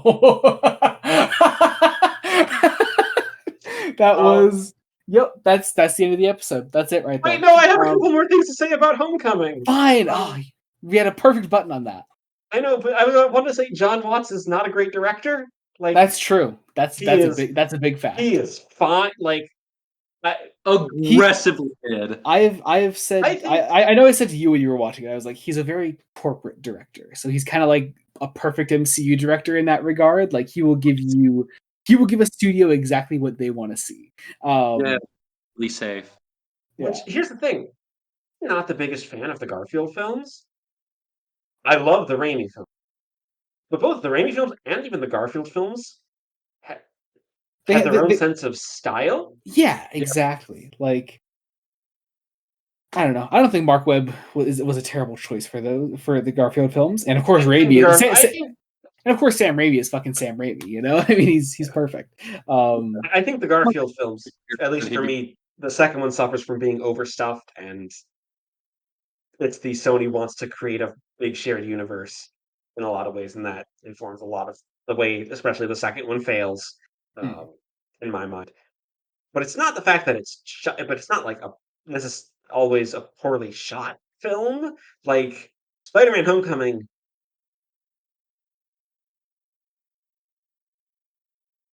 I could see something like that shown on TV, like, and I don't want that from especially from my Spider-Man. Like Spider-Man, you should do some crazy shit with the camera. You should be having fun. Yeah. It's just, ugh. It is. It exists. It is. You should also have a director who seems to actually direct his actors, because I don't entirely as far as we know, in future MCU Spider-Man appearances, John Watts is not going forward with the next sort of, I guess, trilogy of movies. Good. So that'll be nice at least. Give it to Sam Raimi again. Please. You know what? No, that's a lie. Actually, I want to see Sam Raimi if he's going to keep doing MCU things. I want Raimi to start tackling bigger, different projects. I should say, not bigger. I should say, but I think Raimi expressed interest recently to direct the next Avengers movie, and I was like, let him fucking do it. Let him fucking do it. That would actually make the Avengers films, because they would look good. They would actually look good. The Russo brothers again. I'll say I think I prefer the Russo brothers. They have more style than Watts, but they're also very corporate. They are very corporate. It's like Gray style. It's like, man, I really want this funny superhero universe to be super gritty because I can't handle the fact that kids watch this shit. Right. Like, isn't it so fucking weird that that was the exact sort of era when sort of the big DCEU MCU thing was going on, and the DCEU was being criticized of kind of the exact same thing the Russo brothers were doing. I don't know. It's so weird. The problem with the MCU is that I feel like before Endgame they were almost embarrassed to be a comic book property. Right? And yeah. Honestly, that's why I personally am embracing current MCU more than I was the shit up to phase 3. Well, phases 2 and 3, but mostly 3. Honestly, so much of the MCU stuff nowadays, phases 4 and 5, feel at least like they each want to be their own thing mostly. Which I understand pisses people off because it's not all building to one giant fucking Infinity War style thing. And I'm like, I don't know, just let them be their own individual projects. Let it be more like comics, you know. And maybe they'll have an event like every couple of years. Yeah, exactly. Like, I don't know. That's what I prefer, at least. But what do I know? I only read comics. All right, so let's. Yeah, I hate comic books. Comic books fucking suck. I read newspaper tabloids. Haha, funny Garfield. Okay, that's our button right there. All right, I want to thank you all so much for listening. Let's do some plugs. Jacob, what do you got going on? And still, once again, I have my blog. Blog's been doing a lot of things. Some book reviews are back. Uh, I fairly recently did a review on Stephen King's Carrie. I have been reviewing Star Trek for the very first time. I'm in parallel with Joey, who's doing. We're in the middle of the animated series. I will have released a review on the Magics of Megas 2. 2. Yep. Yeah. And next up is Once Upon a Planet. So I'm about halfway through season 1 of the animated series, I think. Megas 2 is the halfway point. So yeah, I was gonna say I think that's 8 episodes. Yeah. Yep. So that's gonna be very, very fun. Yep. There, if you like opinions at some point in the nearish future, if you go over to the Briarheart 2 channel, Joey and I are both appearing on that to discuss the latest season of Doctor Who in full. Shit, you're right. Yeah. We had a good time with that. Yeah. Note that is whenever Brian releases it, Brian is Brian. He's notorious for not doing shit in a timely fashion. He's as late at uploading as he is late at messaging me back when I message him shit. It's so true. And speaking of which, things on Blood Donut Studios, one of which is Breaking Brian. We still have one more episode to release eventually, whenever Brian watches the final season of Better Call Saul. It's going to happen eventually. Who knows when? Otherwise, yeah, Star Trek reviews with my brother. They're all coming out. I've also got Fresh Face One Shots. We're covering Superman by Joshua Williamson, Wonder Woman by Tom King.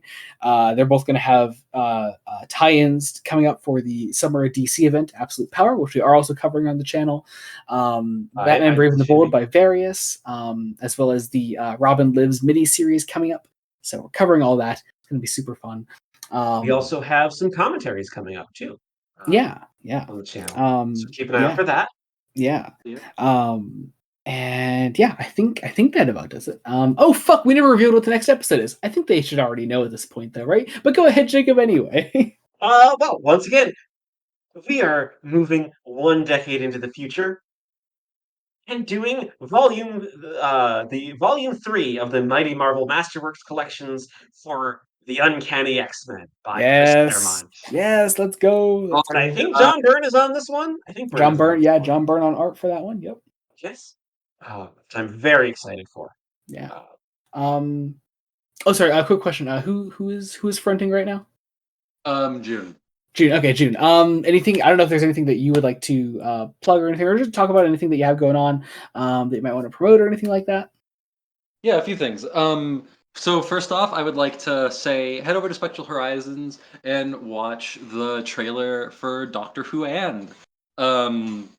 It's a storyline that I pitched initially, and then it was developed by me and the rest of the other people over at Spectral Horizons, the wonderful people there. And while you're there, check out Nevermore a Butterfly. It was written by my headmate Jubilee. I personally really like it. She doesn't. Show her some love, please. And if you want to keep an eye on the channel Audio Anomaly, they do Marvel audio dramas. I was recently in their most recent Avengers audio drama as Bruce Banner. I will be returning eventually. And if people are patient, I would appreciate it if you guys would wait to see what I have cooking up on the writing side for them. That's about it. Absolutely. Awesome. Cool. Yeah, definitely. So weird to have guests that actually do shit. Right. We usually have people on that can't promote anything, and we have Mason. Or have like I was just gonna say, or have like completely dead YouTube channels. So yeah, that's awesome. Yeah, definitely. It's that there are 70 of us. So somebody has to do something. Yeah, somebody has to promote something in there, definitely. So one of us has to have hobbies. But seriously, June and the Enterprise System, thank you so much for coming on to this episode. It means a lot. Truly, we would not have been able to make it through this volume without you. So, I don't think I would have been able to get through this volume without you guys. Don't worry about it. well, thank you. It is appreciated. We're all here for each other to get through the Stan Lee madness. He wasn't. So. Forced me to shit, and I'm still mad at her. All right. Otherwise, link trees, socials, things like that. They'll all be in the description below. You can check that out there, as well as Amazon links to the books we cover today and we're covering next time on Fresh Face Comics. You can check those out through Amazon links in the description below. That'll all be there. And be sure to leave a rating, subscribe, like us wherever you're listening to us, Spotify, Apple Podcasts, Google Podcasts, whatever. Subscribe to Blood Donut Studios on YouTube. As of the time of recording this, we're currently 2 subscribers away from 500, so if you can get us there, that would be fucking awesome. So check that all out. Or as I said in another video that I don't know if it will be released yet by now, I'll break your kneecaps and give you DID. Oh my god. I think that's coming out later. So thank you for repeating it again and repeating it. It is important to have in both videos. It's a Doctor Who storyline. The future comes first. All right. Thank you all so much for listening. Until next time, this has been Joey Morgan. Conflict Lighter. And June from the Enterprise System. Goodbye. Goodbye. Look, you guys.